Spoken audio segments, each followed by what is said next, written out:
पढ़ने जा रहे हैं अक्टूबर मंथ के करंट अफेयर को, जो 3 अक्टूबर से 13 अक्टूबर तक के इम्पॉर्टेंट करंट अफेयर्स हैं। चलिए कवर करते हैं। ये करंट अफेयर बहुत ही इंपॉर्टेंट है, ये आपको एग्ज़ाम में ज़रूर मिलेंगे देखने के लिए। चलिए शुरू करते हैं। उत्तर प्रदेश सरकार ने अक्टूबर 2023 में किस स्थान पर 1 महीने तक चलने वाला हर घर सोलर अभियान शुरू किया है? तो किस स्थान पर 1 महीने तक चलने वाला हर घर सोलर अभियान शुरू किया गया? हर घर सोलर अभियान उत्तर प्रदेश में शुरू हुआ है, तो किस स्थान पर शुरू हुआ है? तो इसका सही आंसर है लखनऊ और वाराणसी में शुरू हुआ है। लखनऊ और वाराणसी में हर घर सोलर अभियान 2 अक्टूबर से शुरू हुआ है, 2 अक्टूबर से। तो इसमें क्या होगा कि उत्तर प्रदेश की राज्य सरकार सौर छतों की स्थापना के माध्यम से नवीकरणीय ऊर्जा के उपयोग को बढ़ावा देने के लिए लखनऊ और वाराणसी में 1 महीने तक चलने वाला हर घर सोलर अभियान शुरू करेगी। सौर नीति 2022 के तहत सरकार का लक्ष्य छतों के माध्यम से 6000 मेगावाट सौर ऊर्जा उत्पन्न करना है। और ये लखनऊ और वाराणसी यूपी के उन 18 शहरों में शामिल है जिन्हें सोलर सिटी के रूप में विकसित किया जा रहा है। चलिए नेक्स्ट क्वेश्चन चलते हैं। 14 अक्टूबर 2023 को भारत के बाहर किस देश में विशालतम अम्बेडकर प्रतिमा का अनावरण किया जाएगा? विशालतम अम्बेडकर प्रतिमा का अनावरण भारत के बाहर किस देश में 14 अक्टूबर को किया जाएगा? तो इसका सही आंसर है दक्षिण अफ्रीका में। बहुत इंपॉर्टेंट क्वेश्चन है। अम्बेडकर जी की प्रतिमा का अनावरण जो है 14 अक्टूबर 2023 को भारत के बाहर किस देश में किया जाएगा? तो ये है दक्षिण अफ्रीका में किया जाएगा। जो है भारत के बाहर जो है भीमराव अम्बेडकर जी की विशालतम प्रतिमा का मैरीलैंड में अनावरण किया जाएगा, दक्षिण अफ्रीका। स्टैचू ऑफ इक्वलिटी जिसका मतलब स्टैचू का नाम स्टैचू ऑफ इक्वलिटी है, नाम की 19 फुट की मतलब 19 फुट की जो है इस प्रतिमा को प्रसिद्ध कलाकार और मूर्तिकार राम सुतार ने ही बनाया है, जिन्होंने गुजरात के अहमदाबाद में स्थापित सरदार पटेल की प्रतिमा भी बनाई थी। और ये भारत के संविधान के प्रमुख वास्तुकार अम्बेडकर की मूर्ति मैरीलैंड के एकाक शहर में 13 एकड़ भूमि पर बनाए जा रहे अम्बेडकर इंटरनेशनल सेंटर का हिस्सा है। चलिए नेक्स्ट क्वेश्चन चलते हैं। एशियाई खेल 2022 में निम्नलिखित में से किस भारतीय मूल में 49 वर्षों में सिंगापुर का पहला एथलेटिक्स एशियाई खेलों का स्वर्ण पदक जीता है? तो एशियाई 2022 में निम्नलिखित में से किस भारतीय मूल ने 49 वर्षों में सिंगापुर का पहला एथलेटिक्स एशियाई खेलों का स्वर्ण पदक जीता है? तो ये है शांति परेरा ने जीता है। चलिए नेक्स्ट क्वेश्चन पे चलते हैं। निम्नलिखित में से किस व्यक्ति को 2023 सत्र रामानुजन पुरस्कार का विजेता घोषित किया गया है? 2023 शास्त्र रामानुजन पुरस्कार 2023 का शास्त्र रामानुजन पुरस्कार किसे दिया गया है? तो ये हैं रुई किनसियांग झांग को 2023 के शास्त्र रामानुजन पुरस्कार दिया गया है। गणितज्ञ रुई किनसियांग झांग को 2023 में शास्त्र रामानुजन पुरस्कार मिला है। गणितज्ञ है, मैथमेटिशियन को ही मिलता है। ये जो है रुई किनसियांग झांग सहायक प्रोफेसर कैलिफोर्निया विश्वविद्यालय बर्कले संयुक्त राज्य अमेरिका को गणित में उन्होंने उत्कृष्ट योगदान के लिए 2023 शास्त्र रामानुजन पुरस्कार से सम्मानित किया गया है, जिसमें जो है 10,000 अमेरिकी डॉलर का वार्षिक नगद पुरस्कार गणितज्ञ श्री निवास रामानुजन के गृह नगर कुंभकोणम में शास्त्र विद्यालय में 20 दिसंबर और 22 दिसंबर के दौरान संख्या सिद्धांत में एक अंतर्राष्ट्रीय सम्मेलन दिया जाएगा। नेक्स्ट क्वेश्चन चलते हैं। किस उपलब्धि या कार्य के कारण कैटालिन कारिको और ड्रू विसमैन को 2023 में चिकित्सा में नोबेल पुरस्कार मिला है? चिकित्सा में नोबेल पुरस्कार जो है 2 लोग मिला है, कैटलिन कारिको और ड्रू विसमैन। कैटलिन कारिको और ड्रू विसमैन को चिकित्सा में नोबेल पुरस्कार मिला है। कैटलिन कारिको और ड्रू विसमैन को किस लिए मिला है? तो ये उनको मिला है आरएनए मैसेंजर आरएनए mRNA की प्रौद्योगिकी पर कार्य के लिए मिला है। कैटलिन कारिको और ड्रू विसमैन को चिकित्सा में नोबेल पुरस्कार मिला है। चलिए नेक्स्ट क्वेश्चन। निम्नलिखित में से कौन सा व्यक्ति एशियाई खेल 2022 में ट्रैप पुरुष टीम स्पर्धा में स्वर्ण पदक जीतने वाली टीम का हिस्सा नहीं था? कौन सा व्यक्ति जो है एशियाई 2022 में ट्रैप पुरुष टीम में स्पर्धा में स्वर्ण पदक जीतने वाली टीम का हिस्सा नहीं था? तो इसका सही आंसर है ऐश्वर्य प्रताप सिंह तोमर। ऐश्वर्य प्रताप सिंह तोमर जो है ये ट्रैप पुरुष टीम स्पर्धा में भारत ने स्वर्ण पदक जीता है 2022 में, जिसमें ऐश्वर्य प्रताप जो है इसका हिस्सा नहीं थे। नेक्स्ट क्वेश्चन है, निम्नलिखित में से कौन सा व्यक्ति एशियाई खेलों के 19वें संस्करण में पदक जीतने वाली पहली महिला गोल्फर बनी है? एशियाई खेलों के 19वें संस्करण में पदक जीतने वाली पहली महिला गोल्फर कौन बनी है? तो इसका सही आंसर है अदिति अशोक। अदिति अशोक जो है एशियाई खेलों में गोल्फ में जो है पदक जीतने वाली पहली महिला है। उन्होंने रजत पदक जीता है।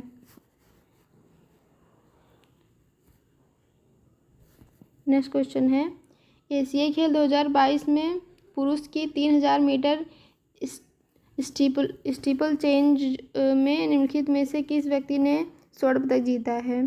स्टीपल चेंज में स्वर्ण पदक जीतने वाले जो है पुरुषों की 3000 मीटर की स्टीपल चेंज में किसने स्वर्ण पदक जीता है?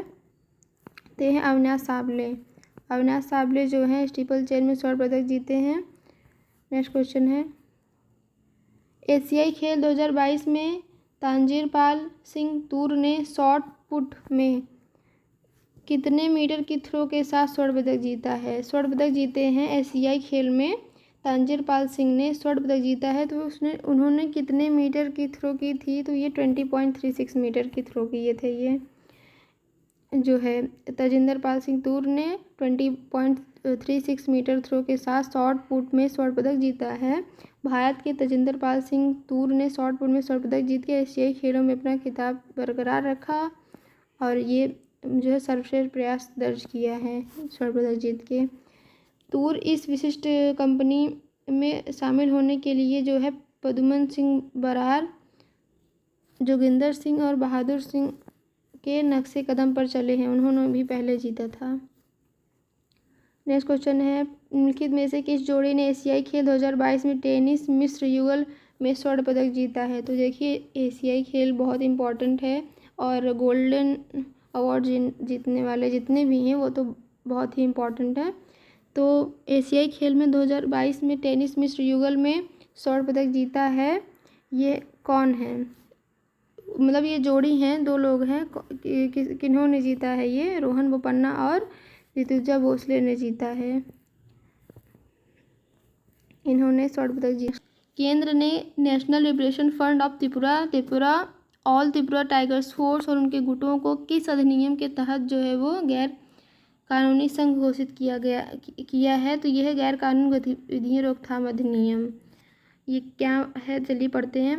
केंद्र ने national liberation front of Tripura all Tripura tigers force और उनके गुटों को गैर कानूनी गतिविधियों के अधिनियम के तहत जो है गैर कानूनी संघ घोषित किया है। केंद्र सरकार ने जो है अधिनियम के तहत जो है गैर कानूनी गतिविधि अधिनियम के तहत जो है national liberation front of Tripura NLFT all Tripura tigers force ATTF और उनके गुटों को गैर कानूनी संघ घोषित किया है।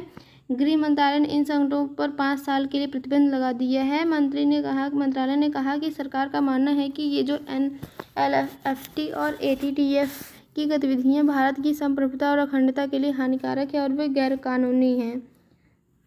मंत्रालय ने कहा कि ये गुट विध्वंसक और हिंसक गतिविधियों में लगे हुए हैं जिससे सरकार के अधिकार को नुकसान पहुंच रहा है और अपने उद्देश्यों को प्राप्त करने के लिए लोगों के बीच आतंक और हिंसा फैला रही है, इसलिए इनके ऊपर प्रतिबंध लगाया गया है। नेक्स्ट क्वेश्चन है, नौसेना नवाचार और स्वदेशीकरण संगठन NIIO जो है स्वावलंबन सेमिनार का आयोजन किस स्थान पर किया जाएगा?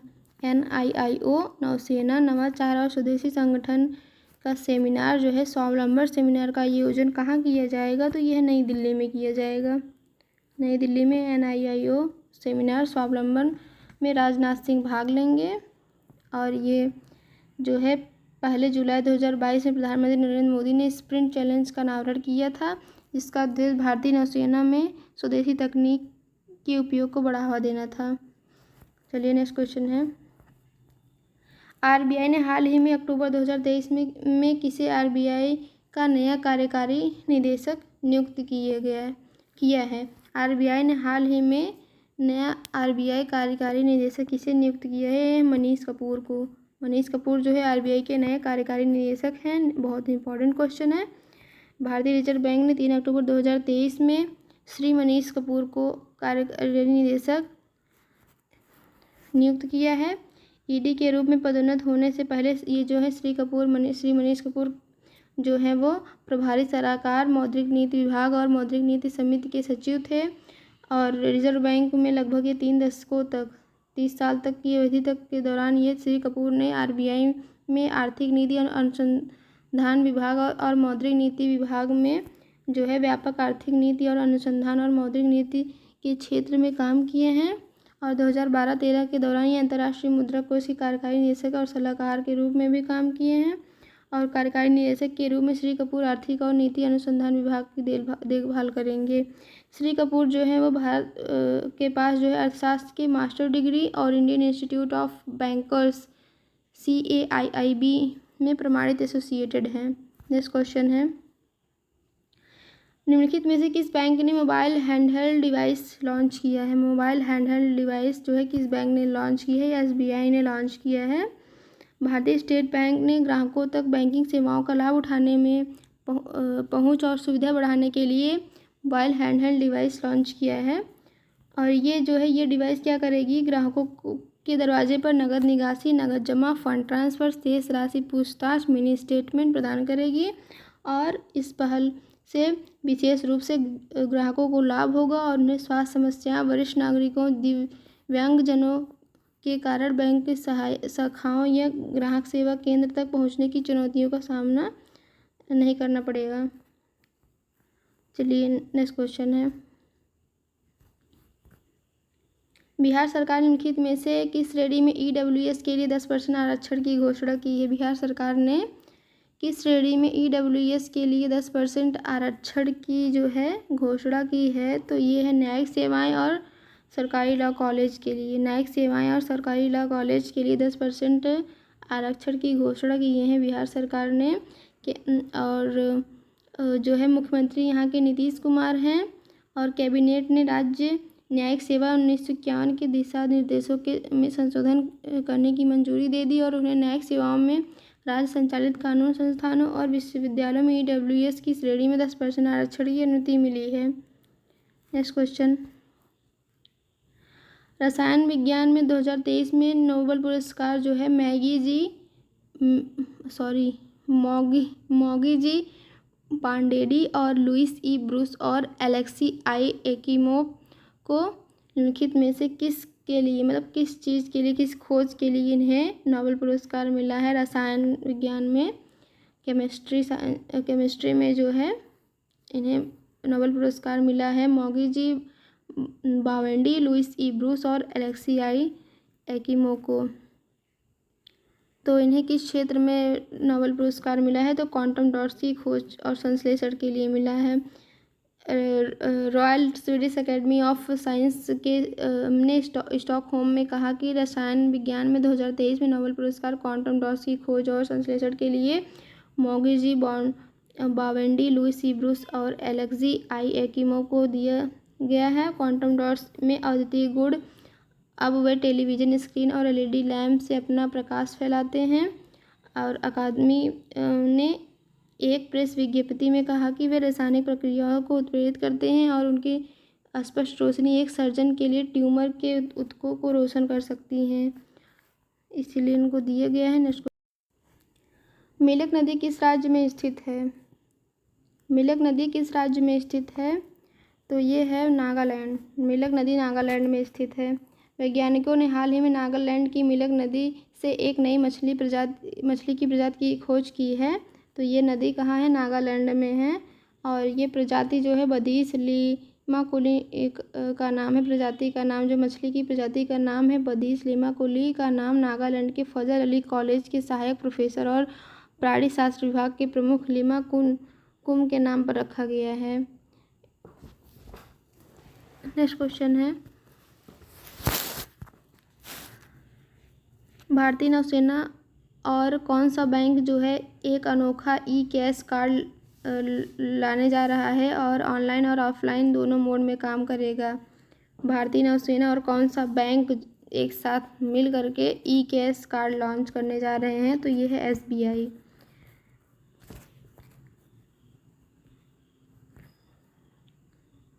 SBI ने लॉन्च किया है। चलिए, भारतीय नौसेना और भारतीय स्टेट बैंक एक साथ अनोखा ई कैश कार्ड लाने जा रहे हैं, ऑनलाइन ऑफलाइन दोनों मोड में काम करेगा और इस कार्ड को सोमनाथ सेमिनार में लॉन्च किए जाने की उम्मीद है और विमान वाहक पोत INS विक्रमादित्य सहित भारतीय नौसेना के विभिन्न युद्धपोतों पर इसका परीक्षण किया गया है। चलिए नेक्स्ट क्वेश्चन पे, INS विक्रमादित्य को नवंबर 2013 में भारतीय नौसेना में शामिल किया गया था और भारतीय नौसेना का सबसे बड़ा विमान वाहक युद्धपोत रूसी नौसेना के सेवा मुक्त admiral Gorshkova vertical take off and landing missile cruise वाहक में परिवर्तित हुआ है। नेक्स्ट क्वेश्चन है, NIIF और JBIC ने जलवायु और पर्यावरण के क्षेत्र में सहयोग और निवेश की सुविधा के लिए कितने million Bharat Japan fund launch किया है। NIIF और JBIC ने जलवायु और पर्यावरण क्षेत्र में सहयोग और निवेश के लिए कितने million Bharat Japan fund launch किया है, तो 600 मिलियन लॉन्च किया है। National investment end fund infrastructure bank NIIF, national investment and infrastructure fund NIIF और Japan bank for international corporation JBIC ने 600 मिलियन अमेरिकी डॉलर का भारत जापान फंड लॉन्च करने के लिए समझौता किया है। भारत सरकार का कोष जो है 49% योगदान करेगी और 51% जो है वो जापान की बैंक योगदान करेगी। जो है यह फंड जो है भारत जापान के बीच जलवायु और पर्यावरण के क्षेत्र में सहयोग और निवेश की सुविधा प्रदान करेगा। यह फंड जो है वो पर्यावरणीय स्थिरता और कम कार्बन उत्सर्जन रणनीतियों में निवेश पर केंद्रित होगा। वित्त मंत्रालय ने इस सहयोग को भारत जापान के बीच सामरिक और आर्थिक साझेदारी का एक महत्वपूर्ण मील का पत्थर बताया है। नेक्स्ट क्वेश्चन है, जो है 50वां भारत अंतर्राष्ट्रीय बुनाई मेला किस स्थान पर आयोजित होगा।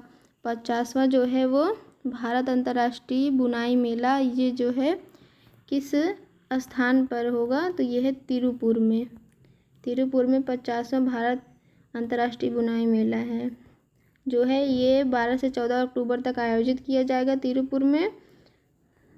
और ये जो है तमिलनाडु के तिरुपुर में India net fair association complex IKFA में आयोजित किया जाएगा।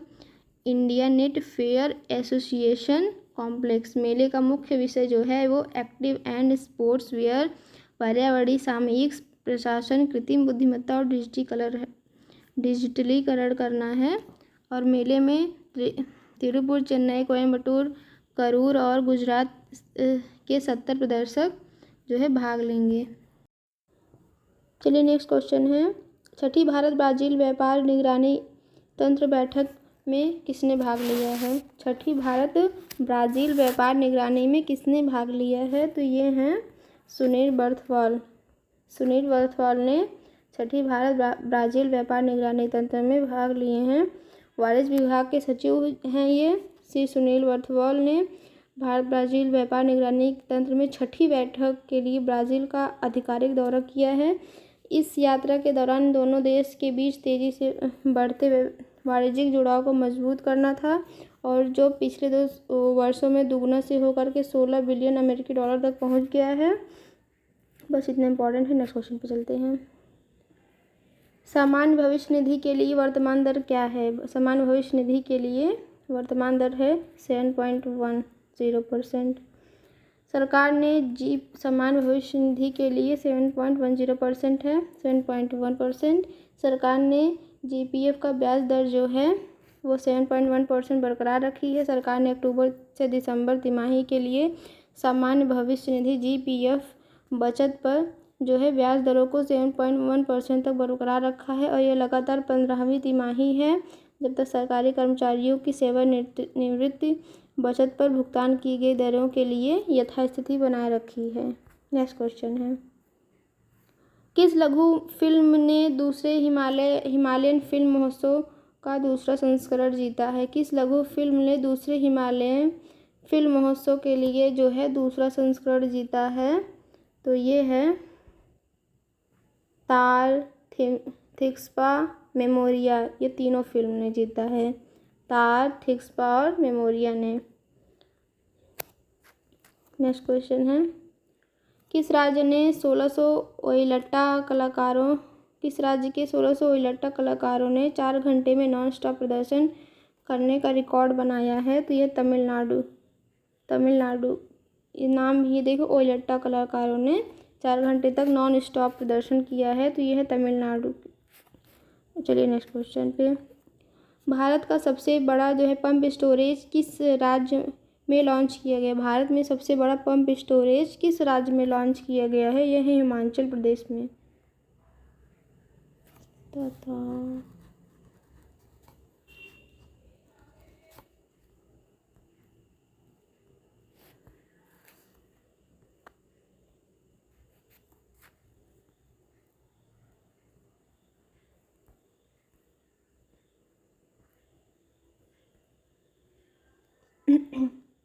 भारत का सबसे बड़ा पंप स्टोरेज किस राज्य में लॉन्च किया गया है? यह है मध्य प्रदेश। मध्य प्रदेश में भारत का सबसे बड़ा पंप स्टोरेज लॉन्च किया गया है। मध्य प्रदेश के मुख्यमंत्री शिवराज सिंह चौहान हैं और इस भारत की सबसे बड़ी पंप भंडारण परियोजना का उद्घाटन किया है। यह परियोजना भारत की सबसे बड़ी ऊर्जा भंडारण कंपनी ग्रीनको ग्रुप द्वारा विकसित किया जा रहा है। और चलिए नेक्स्ट क्वेश्चन पे चलते हैं, निम्नलिखित में से किसी भारत में यूथ हब ऐप लॉन्च किया है? निम्नलिखित में से किसने भारत में यूथ ऐप लॉन्च किया है? यह है यूनिसेफ ने। यूनिसेफ ने भारत में यूथ हब ऐप लॉन्च किया है। भारत में युवाएं विशेष रूप से लड़कियों और हाशियों पर रहने वाली युवाओं को भविष्य में नौकरी में अवसरों को जोड़ने के लिए यूनिसेफ ने एक अभिनव digital youth hub app launch किया है। यह मंच जो है एक डिजिटल पारिस्थितिक तंत्र के रूप में कार्य करता है कि संयुक्त रूप से यूनिसेफ में कार्यकारी निदेशक कैथरीन रसेल और यूनिसेफ भारत के राष्ट्रीय राजदूत आयुष्मान खुराना द्वारा लॉन्च किया था। यूनिसेफ PwC इंडिया कैपजेमिन और children's investment fund foundation CIFF में युवा द्वारा एक सह निर्मित यूथ हब ऐप का उद्देश्य युवाओं को क्यूरेटेड नौकरियां और कौशल एवं स्वयं सेवा के अवसरों से जोड़ना है। इसके अलावा जो है इसका इरादा विशेष रूप से हाशिए की पृष्ठभूमि में आने वाली लड़कियों और युवाओं तक पहुंचने में सक्षम बनाना है। इस कार्यक्रम में सौम्या शार्प जो हैं वो भारत एवं संयुक्त राष्ट्र रेजिडेंट समन्वयक श्रीमती मीता राजीव लोचन जो है मानवीय सचिव युवा मामले और खेल मंत्रालय से हैं ये, और सिंथिया मैकफ्रैंक जो है प्रतिनिधि हैं यूनिसेफ भारत के, और अश्विन यार्डी जो है CEO हैं कैपजेमिन इंडिया के, रोनिन बनर्जी जो हैं वो सरकारी क्षेत्र के नेता हैं PwC इंडिया के, और वंदना बहरी जो है प्रमुख हैं कौशल एवं आजीविका की CIFF इंडिया की, और धुआ राखा श्रीराम जो है ये यूनिसेफ में युवा विकास एवं भागीदारी के प्रमुख हैं। अभिषेक गुप्ता जो हैं ये CEO हैं युवा वाह यूनिसेफ के, और 2 युवा नेता हैं जाकिरा गंजी और जागृति पांडे भी शामिल हैं इसमें। नेक्स्ट क्वेश्चन है, भारत ने अंतरिक्ष और नवीकरणीय ऊर्जा में सहयोग के लिए निम्नलिखित में से किस देश के साथ समझौता ज्ञापन पर हस्ताक्षर किया है? भारत ने अंतरिक्ष और नवीकरणीय ऊर्जा के सहयोग के लिए किस देश के साथ समझौता किया है? तो इसका सही आंसर है UAE के साथ, संयुक्त अरब अमीरात के साथ भारत ने समझौता किया है। चलिए नेक्स्ट क्वेश्चन पे चलते हैं, हाल ही में राजनाथ सिंह ने नई दिल्ली में 5वीं सकारात्मक स्वदेशीकरण सूची जारी की है। इसमें कितनी वस्तुएं शामिल होंगी? राजनाथ सिंह ने नई दिल्ली में 5वीं सकारात्मक स्वदेशीकरण सूची जारी की है। इसमें कितनी वस्तुएं होंगी? तो ये 98 वस्तुएं होंगी इसमें। राजनाथ सिंह ने नई दिल्ली में 5वीं सकारात्मक स्वदेशीकरण सूची जारी की है। और इसमें जो है ये नई दिल्ली में नौसेना के अद्यतन स्वदेशी कार्यक्रम स्वावलंबन 2.0 का शुभारंभ किया है। और भारतीय नौसेना नवप्रवर्तन और स्वदेशीकरण संगठन NIIO के सेमिनार स्वावलंबन में बोलते हुए श्री राजनाथ सिंह जी ने कहा कि मोदी सरकार की सत्ता में आने के बाद आत्मनिर्भर सर्वोच्च प्राथमिकता है। नेक्स्ट क्वेश्चन, दीपिका पल्लिकल और हरिंदर पाल संधू जो है ये किस खेल से संबंधित है? दीपिका पल्ली और हरिंदर पाल संधू जो है ये किस खेल से संबंधित हैं? तो ये है स्क्वैश खेल से संबंधित है। हरिंदर पाल संधू और दीपिका पल्लिकल और हरिंदर पाल संधू किस खेल से संबंधित हैं? तो ये स्क्वैश खेल से संबंधित हैं। नेक्स्ट क्वेश्चन है, एशियाई खेल 2023 में तीरंदाजी में कंपाउंड पुरुष स्पर्धा में भारत ने किस देश को हराकर स्वर्ण पदक जीता है? भारत ने किस देश को हरा करके तीरंदाजी में कंपाउंड पुरुष स्पर्धा में स्वर्ण पदक जीता है? किस देश को हराकर जीता है? तो दक्षिण कोरिया को हराकर जीता है।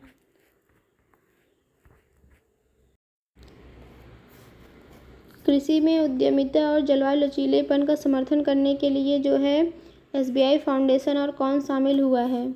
तो ये शामिल हुए हैं विलग्रो जॉइन शामिल हुआ है।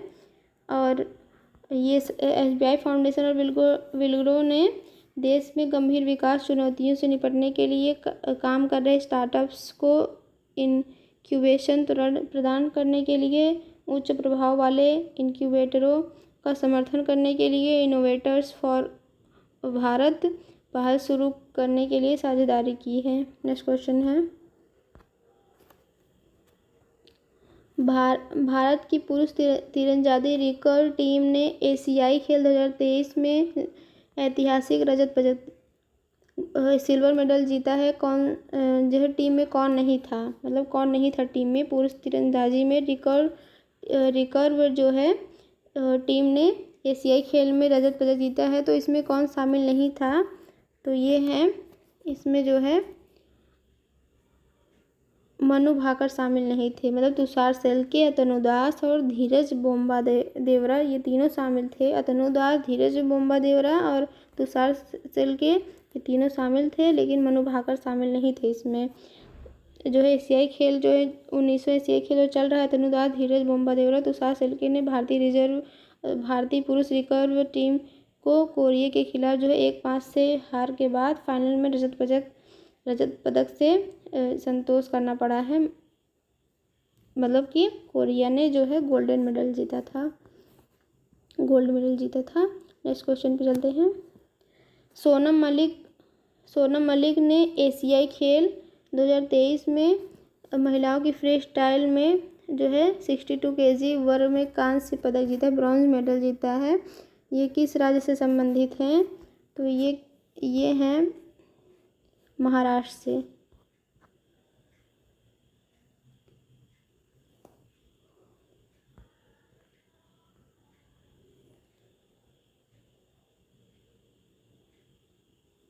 न्यू दिल्ली से संबंधित है। सोनम मलिक ने एशियाई खेल 2023 में महिलाओं की फ्री स्टाइल में 62 kg वर्ग में कांस्य पदक जीता है। तो ये किस खेल से संबंधित हैं? ये मतलब किस राज्य से संबंधित है? कहाँ से संबंधित है? ये न्यू दिल्ली से संबंधित है। कांस्य पदक जीता है। और ये जो है चीन के लोंग जिया को 7-5 से हराकर कांस्य पदक जीता है। नेक्स्ट क्वेश्चन है,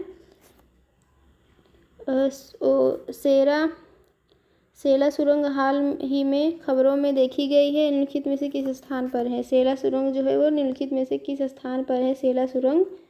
तो ये है सेला सुरंग जो है अरुणाचल प्रदेश में है सेला सुरंग। नेक्स्ट क्वेश्चन है, जमशेदपुर में आदि आदि महोत्सव जो है का उद्घाटन किया गया, किसने किया है? अर्जुन मुंडा ने किया है जमशेदपुर में आदि महोत्सव का उद्घाटन। और श्री अर्जुन मुंडा जो है झारखंड के जमशेदपुर में आदि महोत्सव का उद्घाटन करेंगे। और ये जो है आदि महोत्सव जनजातीय कार्य मंत्रालय की एक वार्षिक पहल है जो जनजातीय उद्यमिता, शिल्प, संस्कृति, व्यंजन, वाणिज्य और सदियों पुरानी पारंपरिक कला की भावना का जश्न मनाती है। नेक्स्ट क्वेश्चन है, प्रसारण विकास के लिए एशिया प्रशांत स्थान के अध्यक्ष रूप में किसे नियुक्त किया गया है? प्रसारण विकास के लिए एशिया प्रशांत के अध्यक्ष रूप में किसे नियुक्त किया गया है? भारत को नियुक्त किया गया है। भारत सरकार ने तीसरी बार AIBD का अध्यक्ष चुना गया है। भारत को लगातार तीसरे कार्यकाल के लिए AIBD-GC का अध्यक्ष चुना गया है, जो एक अभूतपूर्व घटना है। AIBD एक अद्वितीय क्षेत्रीय अंतर सरकारी संगठन है जो कि 44 देशों के 92 सदस्य संगठन है। भारत जो है AIBD के संस्थापक सदस्यों में से एक है और प्रसार भारती भारत का एक सार्वजनिक सेवा प्रसारक। AIBD में भारत सरकार ने सूचना एवं प्रसारण मंत्रालय का प्रतिनिधि निकाय है। नेक्स्ट क्वेश्चन है, 9वां G20 संसदीय अध्यक्ष शिखर सम्मेलन P20 किस स्थान पर आयोजित किया जाएगा? 9वां G20 संसदीय जो है पार्लियामेंट 20 मतलब कि किस स्थान पर आयोजित किया जाएगा? ये किस स्थान पर आयोजित किया जाएगा? ये जो है न्यू दिल्ली में आयोजित किया जाएगा। नेक्स्ट क्वेश्चन है, जियो मार्ट के ब्रांड एम्बेसडर किसे नियुक्त किया गया है? जियो मार्ट के ब्रांड एम्बेसडर जो है किसे नियुक्त किया गया है? महेंद्र सिंह धोनी को जियो मार्ट का ब्रांड एम्बेसडर नियुक्त किया गया है। महेंद्र सिंह धोनी को जियो मार्ट का ब्रांड एम्बेसडर नियुक्त किया गया है। नेक्स्ट क्वेश्चन है, नरगिस मोहम्मदी ने 2023 का नोबेल शांति पुरस्कार जीता है, वह किस देश से है? नरगिस मोहम्मदी जो है नोबेल शांति पुरस्कार जीता है, ये किस देश से संबंधित है? ये ईरान से संबंधित है। नेक्स्ट क्वेश्चन है, वाइब्रेंट गुजरात शिखर सम्मेलन का उद्घाटन कौन करेगा? वाइब्रेंट गुजरात शिखर सम्मेलन का उद्घाटन जो है नरेंद्र मोदी करेंगे। किस राज्य ने 5.83 लाख मैट्रिक टन की श्री अन्न खरीदने का लक्ष्य रखा है? श्री अन्न खरीदने का लक्ष्य रखा है। किस राज्य ने 5.82 लाख मैट्रिक खरीदने का लक्ष्य रखा है? तो ये है यूपी ने 5.82 लाख मैट्रिक टन श्री अन्न खरीदने का लक्ष्य रखा है। पूरे राज्य में श्री अन्न को बढ़ावा देने के लिए PM मोदी के इरादे के अनुरूप यूपी सरकार ने अक्टूबर से दिसंबर 2023 तक 3 महीने की अवधि के दौरान श्री अन्न के लिए अपना खरीद लक्ष्य बढ़ा करके जो है 5.82 मैट्रिक लाख टन कर दिया है। नेक्स्ट क्वेश्चन है, 2022 एशियाई खेलों में भारत के प्रदर्शन के बारे में निम्नलिखित में से कौन सा कथन सही है? भारत के प्रदर्शन के बारे में निम्नलिखित में से कौन सा कथन सही है? पहला ऑप्शन है, भारत में एशियाई खेलों में अपना अब तक का सर्वश्रेष्ठ पदक जीता है। ज्योति सुरेखा ने 2022 के एशियाई खेलों में भारत के लिए महिला कंपाउंड तीरंदाजी में स्वर्ण पदक जीता है। भारत ने कबड्डी में स्वर्ण पदक जीता और 2022 एशियाई खेलों में 100 पदक के आंकड़े तक पहुंच गया और उपरोक्त सभी। तो इसका सही आंसर है, सभी सही हैं। भारत ने एशियाई खेलों में अपना अब तक का सर्वश्रेष्ठ पदक जीता है और ज्योति सुरेखा ने 2022 में तीरंदाजी में जो है स्वर्ण पदक जीता है महिला तीरंदाजी में, और भारत में कबड्डी में स्वर्ण पदक जीता है और 2022 खेलों में स्वर्ण पदक के आंकड़े तक पहुंच गया है। नेक्स्ट है, अदिति स्वामी ने एशियाई खेलों में कांस्य पदक जीता है, वह किस राज्य से हैं? अदिति स्वामी जो है एशियाई खेलों में कांस्य पदक जीती हैं, वो किस राज्य से हैं? अदिति स्वामी किस राज्य से हैं? ये है महाराष्ट्र से। अदिति स्वामी कंपाउंड तीरंदाजी महिला व्यक्तिगत स्पर्धा में कांस्य पदक जीती हैं। अदिति गोपीचंद स्वामी महाराष्ट्र की एक जो है भारतीय तीरंदाज हैं।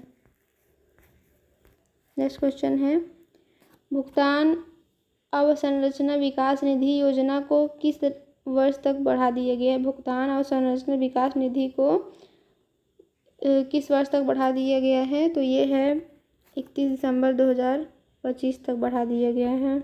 भुगतान अवसंरचना विकास निधि को 31 दिसंबर 2025 तक बढ़ा दिया गया है। नेक्स्ट क्वेश्चन है, अंतर्राष्ट्रीय अनुसंधान सम्मेलन की मेजबानी कौन करेगा? अंतर्राष्ट्रीय अनुसंधान सम्मेलन की मेजबानी कौन करेगा? तो भारतीय कृषि अनुसंधान परिषद करेगा। अंतर्राष्ट्रीय राष्ट्रपति द्रौपदी मुर्मू जो है अंतर्राष्ट्रीय अनुसंधान सम्मेलन का उद्घाटन करेंगी। राष्ट्रपति मुर्मू जो है 9 से 12 अक्टूबर तक नई दिल्ली में आयोजित होने वाला just and resilient agri food system पर अंतर्राष्ट्रीय अनुसंधान सम्मेलन का उद्घाटन करेंगी। नेक्स्ट क्वेश्चन है, निम्नलिखित में से कौन सा विरासत स्मारक को भारत बढ़ावा देने के लिए उपहार की दुकान स्थापित करने की योजना बना रहा है? निम्नलिखित में से कौन विरासत स्मारक को बढ़ावा देने के लिए उपहार की दुकानें स्थापित करने की योजना बना रहा है? तो कौन है वो है भारतीय पुरातत्व सर्वेक्षण ASI ने विरासत स्मारक को बढ़ावा देने के लिए उपहार की दुकान स्थापित करने की योजना बनाई है। नेक्स्ट क्वेश्चन है, निर्मला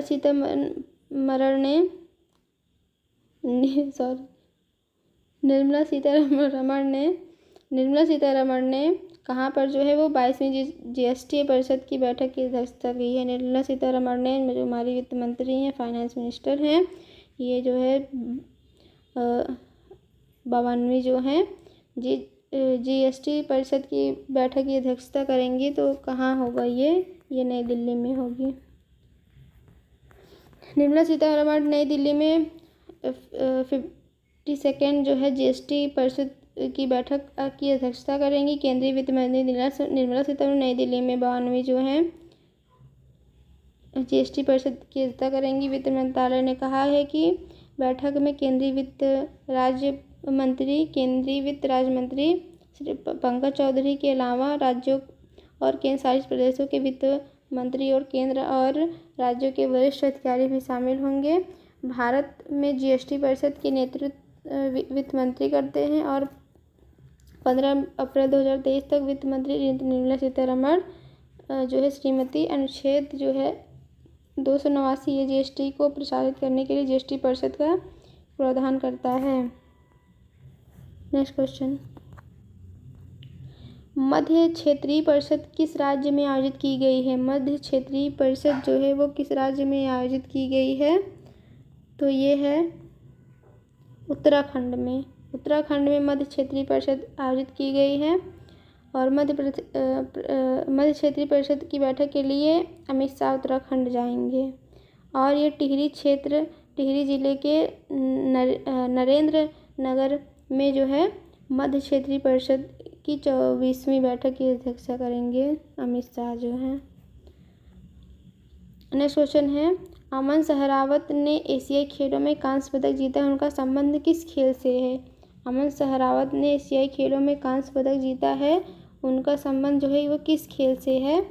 तो उनका संबंध है अमन सहरावत का किस खेल से है? अमन सहरावत का जो है रेसलिंग से संबंध है। अमन सहरावत जो है वो 57 kg वर्ग में कांस्य पदक जीते हैं। अमन सहरावत 2023 में पुरुषों की फ्री स्टाइल कुश्ती में 57 kg वर्ग में भारत के लिए कांस्य पदक जीता है। नेक्स्ट क्वेश्चन है, एशियाई खेल में पुरुष एकल बैडमिंटन में भारत को कितने वर्ष बाद जो है वो पदक मिला है? एशियाई खेलों में पुरुष एकल बैडमिंटन में भारत को कितने साल बाद जो है वो पदक मिला है? ये है 41 ईयर्स के बाद भारत को बैडमिंटन में पुरुष एकल बैडमिंटन में पदक मिला है, कांस्य पदक मिला है। प्रणय ने पुरुष एकल बैडमिंटन में कांस्य पदक जीता है और 41 साल बाद जीता है। HS प्रणय ने पुरुष एकल बैडमिंटन में खेलों में दूसरे पदक के लिए भारत में 21 साल के लंबे इंतजार के बाद जो करते हुए एक ऐतिहासिक उपलब्धि दर्ज की है। अरुणाचल प्रदेश के निम्नलिखित में से किस उत्पाद को जीआई टैग मिला है? अरुणाचल प्रदेश के किस उत्पाद को जीआई टैग मिला है? तो पहला ऑप्शन है याक चुरपी, खमती चावल, तांगसा टेक्सटाइल। इन तीनों को जो है अरुणाचल प्रदेश में जीआई टैग दिया गया है।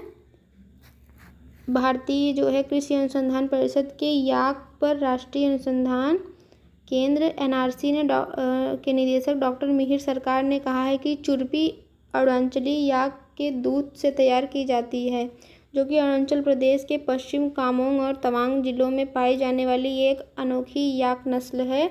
नए जीआई टैग में उत्पादितों के बारे में याक चुरपी जो है वह चुरपी अरुणाचल याक के दूध से तैयार एक पनीर उत्पाद है जो भारत, नेपाल और भूटान के हिमालयी क्षेत्र में व्यापक रूप से खाया जाता है। इसका उत्पादन बड़े पैमाने पर जो है अरुणाचल प्रदेश के तवांग जिले में किया जाता है। इसे ब्रोकपास नाम से भी जाने जाने वाला आदिवासी याक चरवाहों द्वारा पाला जाता है। तांगसा टेक्सटाइल क्या है? ये चांगलांग जिले की तांगसा जनजाति के कपड़ा उत्पाद जो है अपने विदेशी डिजाइन और रंगों के लिए प्रसिद्ध है। खमती चावल जो है ये नई नामसाई जिले में उत्पादित चिपचिपा चावल की एक किस्म है। खमती चावल जो है नामसाई जिले में उत्पादित चिपचिपा चावल की एक किस्म है। तांगसा टेक्सटाइल जो है चांगलांग जिले की तांगसा जनजाति के कपड़ा उत्पाद अपने विदेशी डिजाइन और रंगों के लिए प्रसिद्ध है। और याक चुरपी जो है वो याक जो है जो अरुणाचली याक है उसका पनीर होता है। नेक्स्ट क्वेश्चन है, उत्तर प्रदेश का कौन सा जिला स्कूलों में स्मार्ट कक्षाओं तक पहुंच प्रदान करने वाला पहला जिला बन गया है? तो ये है बरेली। बरेली जो है वो उत्तर प्रदेश में स्कूलों में स्मार्ट कक्षाओं तक पहुंच प्रदान करने वाला पहला जिला बन गया है। और बरेली सभी सरकारी स्कूलों में स्मार्ट क्लासरूम की सुविधा देने वाला पहला जिला बन गया है। जिले में जो है 2546 सरकारी स्कूल हैं, जिसमें जो है 2483 बेसिक डिपार्टमेंट स्कूल हैं और 63 सरकारी इंटर कॉलेज भी शामिल हैं। नेक्स्ट क्वेश्चन है, निम्नलिखित में से किसे जो है वो राजस्थान में 810 मेगावाट और सौर फोटोवोल्टिक परियोजना सुरक्षित की? राजस्थान में 810 मेगावाट की सौर फोटोवोल्टिक परियोजना सुरक्षित की है। तो ये निम्नलिखित में से किसने की है? तो ये एनएलसी इंडिया ने की है।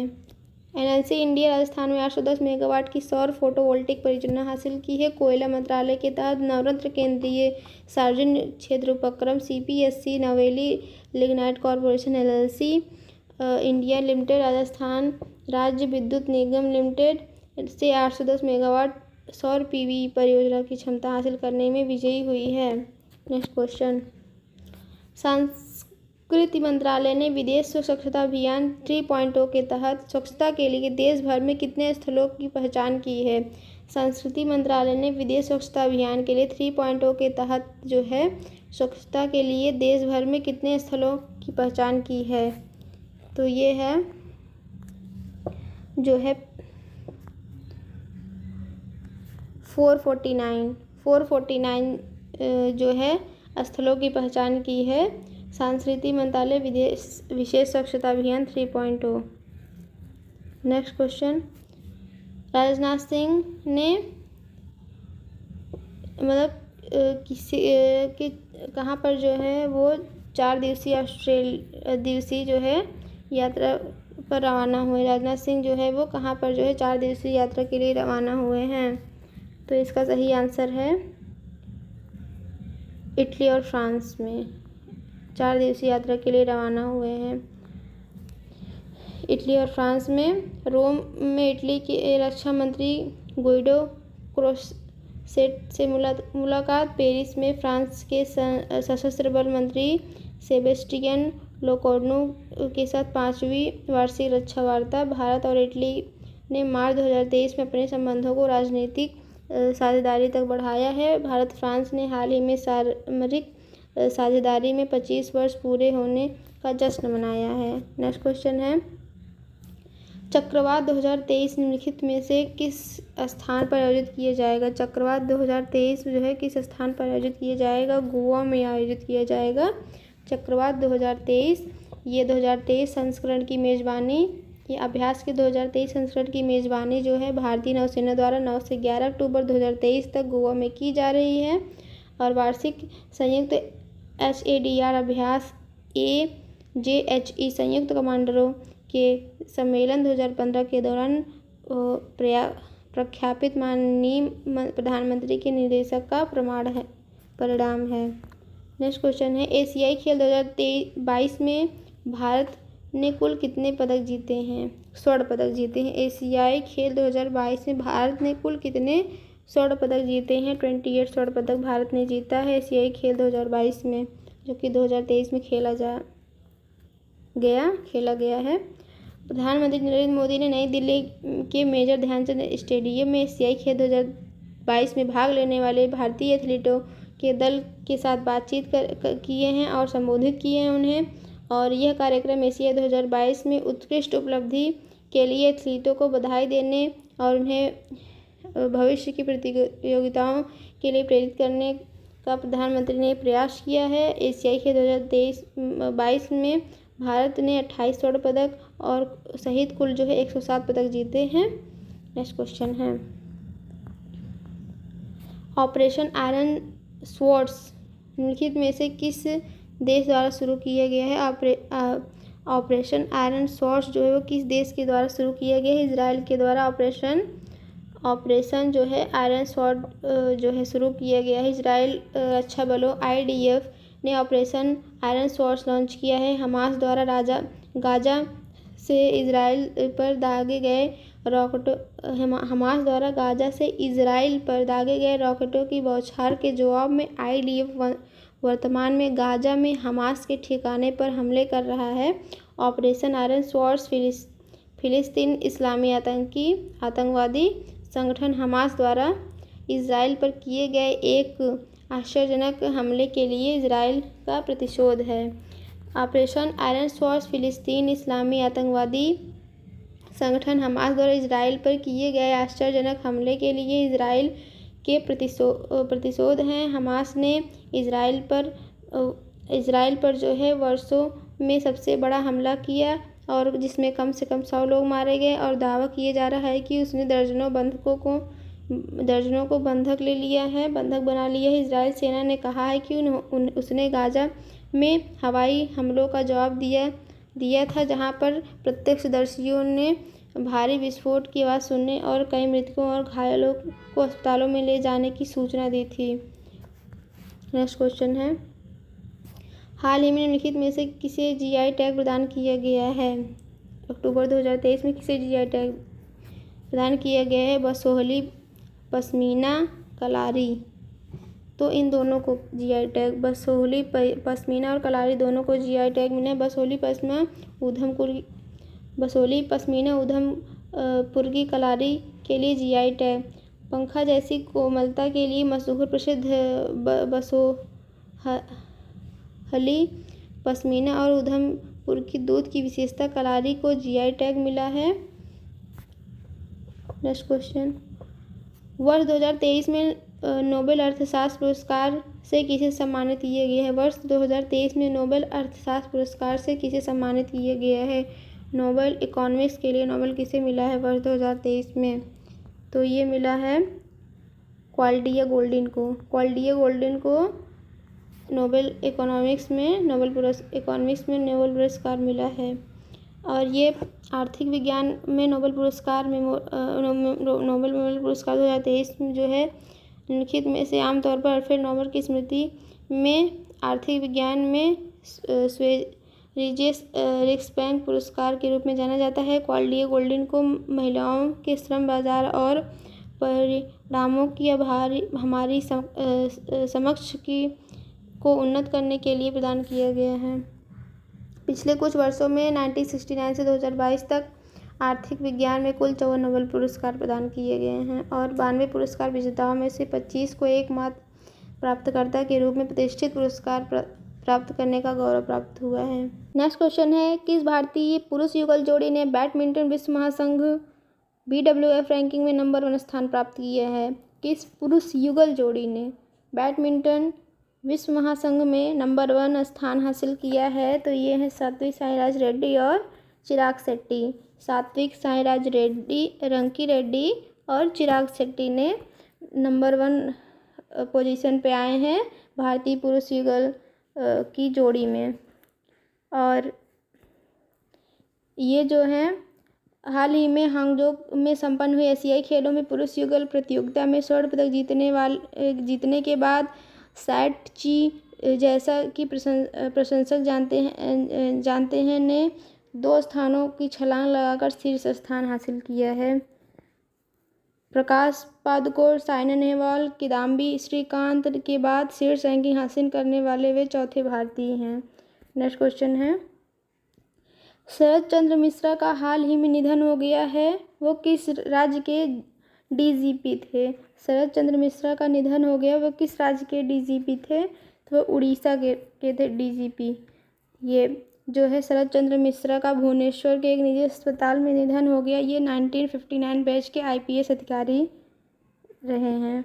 नेक्स्ट क्वेश्चन है, भारत में रक्षा सहयोग के लिए 5 साल के रोड मैप के लिए किस देश के साथ सहमति व्यक्त की है? भारत ने रक्षा सहयोग के लिए 5 साल के रोड मैप के लिए किस देश के साथ सहमति व्यक्त की है? तो ये है तंजानिया। भारत ने तंजानिया के साथ जो है रक्षा सहयोग के लिए 5 साल के रोड मैप पर सहमत हुए हैं। प्रधानमंत्री नरेंद्र मोदी और तंजानिया के राष्ट्रपति सामिया सुलू हसन, तंजानिया के राष्ट्रपति कौन हैं? सामिया सुलू हसन ने नई दिल्ली में व्यापक बातचीत की और अपनी सदियों पुरानी दोस्ती को रणनीति साझेदारी तक बढ़ाया है। नेक्स्ट क्वेश्चन है, G20 FMCBG के साथ विश्व बैंक समूह और अंतर्राष्ट्रीय मुद्रा कोष की बैठक में कौन भाग लिया है? G20 FMCBG के साथ विश्व बैंक समूह और अंतर्राष्ट्रीय मुद्रा कोष की बैठक में कौन भाग लिया है? तो ये है हमारी वित्त मंत्री निर्मला सीतारमण जी ने भाग लिया है। केंद्रीय वित्त मंत्री कॉरपोरेट मामले की मंत्री निर्मला सीतारमण 11 से 15 अक्टूबर 2023 तक मोरक्को के माराकेच की आधिकारिक यात्रा पर हैं।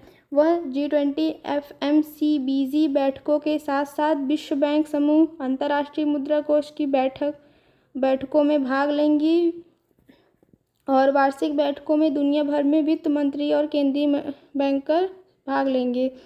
वित्त मंत्री श्रीमती निर्मला सीतारमण जो हैं और आरबीआई गवर्नर शक्तिकांत दास चौथी G20 वित्त मंत्रियों और केंद्रीय बैंक गवर्नरों की बैठक की सह अध्यक्षता करेंगे। वित्त मंत्री अन्य बैठकों के अलावा Indonesia, Morocco, Brazil, Switzerland, Germany और फ्रांस के साथ द्विपक्षीय बैठकें भी करेंगे। नेक्स्ट क्वेश्चन है, महिला सम्मान बचत प्रमाण पत्र के बारे में निम्नलिखित में से कौन सा कथन सत्य है? महिला सम्मान बचत प्रमाण पत्र के बारे में कौन सा कथन सत्य है? तो पहला है लघु बचत योजना मार्च 2025 तक उपलब्ध है। लघु बचत योजना मार्च 2025 तक उपलब्ध है महिला सम्मान बचत प्रमाण पत्र। महिलाओं या लड़कियों के नाम पर 2 लाख तक जमा करने की सुविधा प्रदान करता है और 2 साल का और 7.5% की निश्चित ब्याज दर प्रदान होगी। और चौथा ऑप्शन है कि ऑल, तो ये तीनों सही हैं। लघु बचत मार्च 2025 तक उपलब्ध हैं। महिलाओं या लड़कियों पर 2 लाख तक की जमा सुविधा प्रदान करता है और 2 साल का है, यह 2 साल का है और 7.5% की इंटरेस्ट भी मिलेगी। महिला सम्मान बचत पत्र के तहत जो है 18 लाख खाते खोले गए हैं और 12 सार्वजनिक जो है क्षेत्र के बैंक और 4 निजी क्षेत्र के बैंक भी सम्मान बचत प्रमाण पत्र जो है 2023 जो है इस योजना की घोषणा इस साल केंद्रीय बजट में की गई थी। महिला सम्मान बचत प्रमाण पत्र मार्च 2025 तक 2 साल की अवधि के लिए उपलब्ध कराया जाएगा। महिलाओं या लड़कियों के नाम पर 7.5% की निश्चित ब्याज दर पर 2 साल की अवधि के लिए 2 लाख रुपए तक जमा सुविधा प्रदान करेगा। सार्वजनिक बैंक क्षेत्र में ICICI bank, axis bank, HDFC सार्वजनिक क्षेत्र के बैंक शामिल होंगे, मतलब जो कमर्शियलाइज्ड हैं, कमर्शियल बैंक, और आईसीआईसीआई जो 4 निजी क्षेत्र के हैं, और एचडीएफसी, एक्सिस बैंक और आईडीबीआई बैंक 27 जून से प्रभावी होकर महिला सम्मान बचत प्रमाण पत्र 2023 को संचालित करने के लिए अधिकृत होंगे। नेक्स्ट क्वेश्चन है, आयुर्वेद दिवस 2023 की थीम क्या होगी? आयुर्वेद दिवस 2023 की थीम क्या होगी? तो ये इसकी थीम है Ayurveda for one health. Ayurveda for one health जो है आयुर्वेद दिवस 2023 की थीम है आयुर्वेद फॉर वन हेल्थ। अगले महीने की 10 तारीख को 8वां आयुर्वेद दिवस मनाया जाएगा।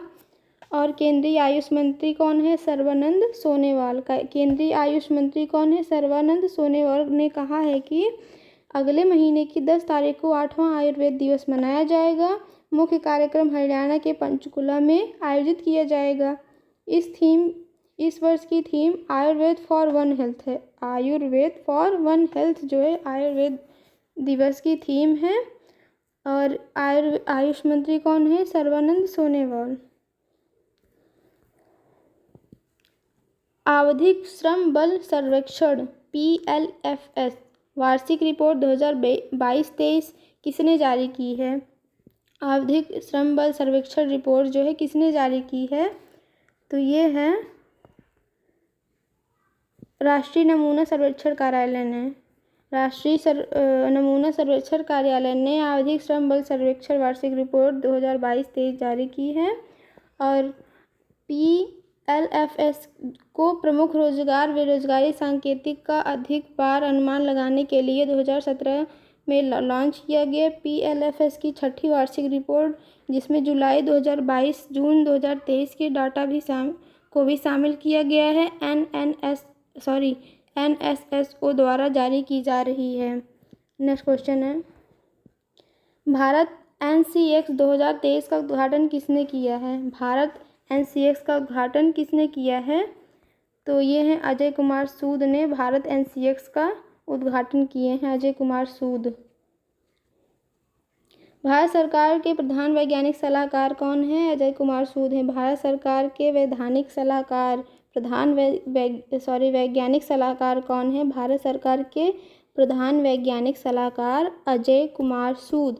प्रधान वैज्ञानिक सलाहकार अजय कुमार सूद हैं, जिन्होंने भारत NCX 2023 का उद्घाटन किए हैं। कार्यक्रम को संबोधित करते हुए श्री अजय कुमार सूद ने डिजिटल सार्वजनिक बुनियादी ढांचे की सुरक्षा, हार्डवेयर सुरक्षा आवश्यकताओं और पोस्ट क्वांटम क्रिप्टोग्राफी के महत्व पर प्रकाश डाला है। इन्होंने अक्टूबर 2023 में जवाहरलाल नेहरू विद्यालय द्वारा किसे मानद डॉक्टरेट की उपाधि से सम्मानित किया गया है? जवाहरलाल नेहरू विश्वविद्यालय द्वारा किसे मानद डॉक्टरेट की उपाधि दी गई है? मानद डॉक्टरेट की उपाधि किसे दी गई है? तो डॉक्टर सामिया सुलूह हसन को मानद डॉक्टरेट की उपाधि दी गई है। तंजानिया के राष्ट्रपति द्वारा तंजानिया के राष्ट्रपति हैं, भैया मैंने अभी पीछे क्वेश्चन में हम लोग ने पढ़ा था तो तंजानिया के बारे में। तो तंजानिया के राष्ट्रपति हैं सामिया सुलूह हसन, को JNU में मानद डॉक्टरेट की उपाधि से सम्मानित किया गया है। और ये तंजानिया के राष्ट्रपति सामिया सुलूह हसन भारत तंजानिया संबंधों को मजबूत बनाने के लिए महत्वपूर्ण भूमिका के लिए जवाहरलाल नेहरू विश्वविद्यालय द्वारा मानद डॉक्टरेट की उपाधि से सम्मानित किया गया। उन्होंने कहा है कि यह सम्मान हमेशा उनकी स्मृति में अंकित रहेगा, क्योंकि यह किसी विदेशी देश में उनके लिए पहला पुरस्कार है। नेक्स्ट क्वेश्चन है, AMEZ 28 प्रोजेक्ट किस राज्य से संबंधित है? AMEZ 28 प्रोजेक्ट किस राज्य से संबंधित है? तो वो है केरल से संबंधित है AMEZ 28 प्रोजेक्ट। केरल की पहली 3D मुद्रित इमारत का उद्घाटन 10 अक्टूबर को तिरुवनंतपुरम में किया जाएगा। केरल की पहली 3D मुद्रित इमारत का उद्घाटन 10 अक्टूबर को तिरुवनंतपुरम में किया जाएगा। केरल की पहली 3D मुद्रित इमारत है।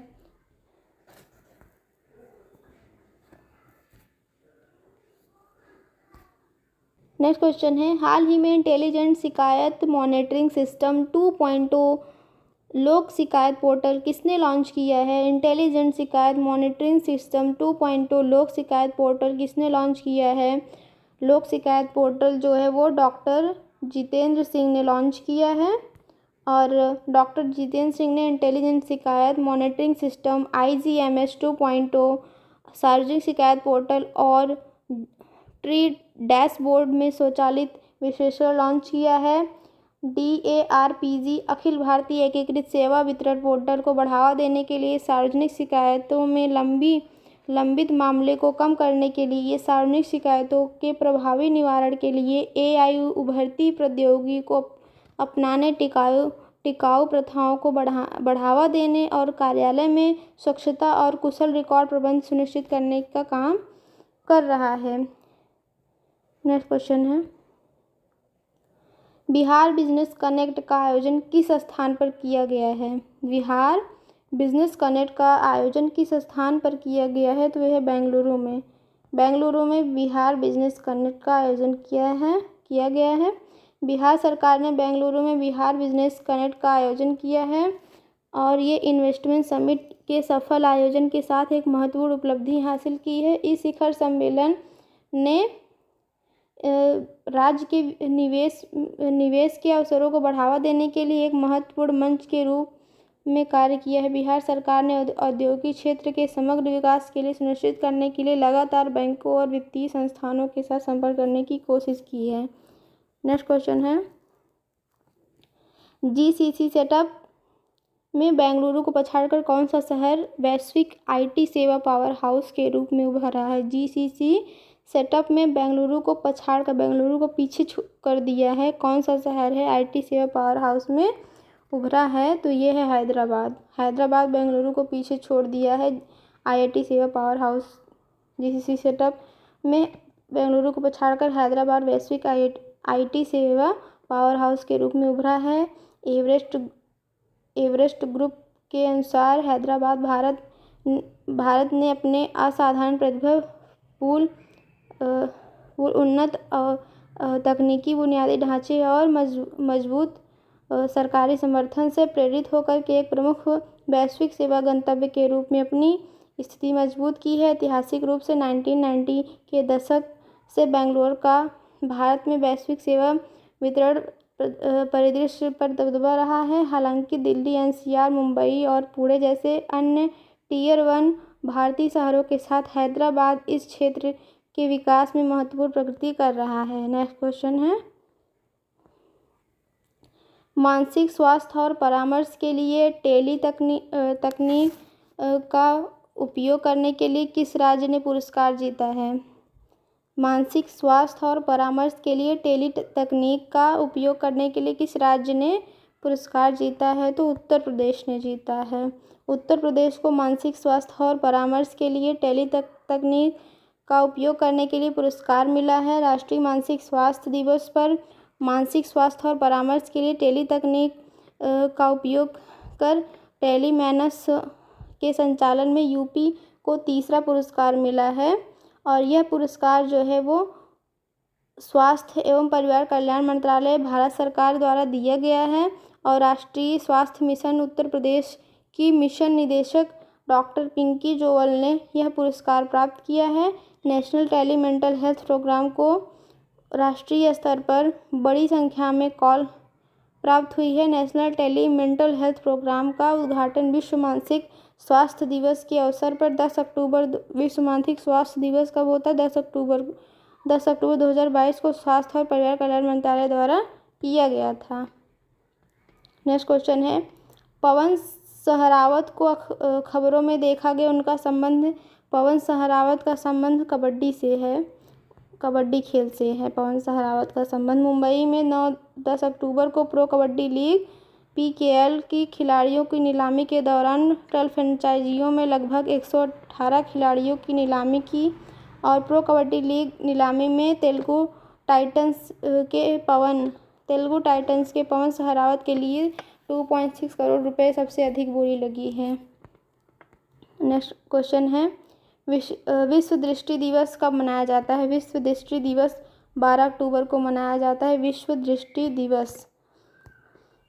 विश्व दृष्टि दिवस हर साल अक्टूबर के दूसरे गुरुवार को, सेकेंड थर्सडे को मनाया जाता है। यह एक वैश्विक कार्यक्रम है जिसका उद्देश्य अंधापन और दृष्टि हानि की ओर ध्यान आकर्षित करना है। इस साल यह 12 अक्टूबर को पड़ रहा है। Love your eyes at work इस वर्ष की थीम है। Love your eyes at work इस वर्ष की थीम है विश्व दृष्टि दिवस।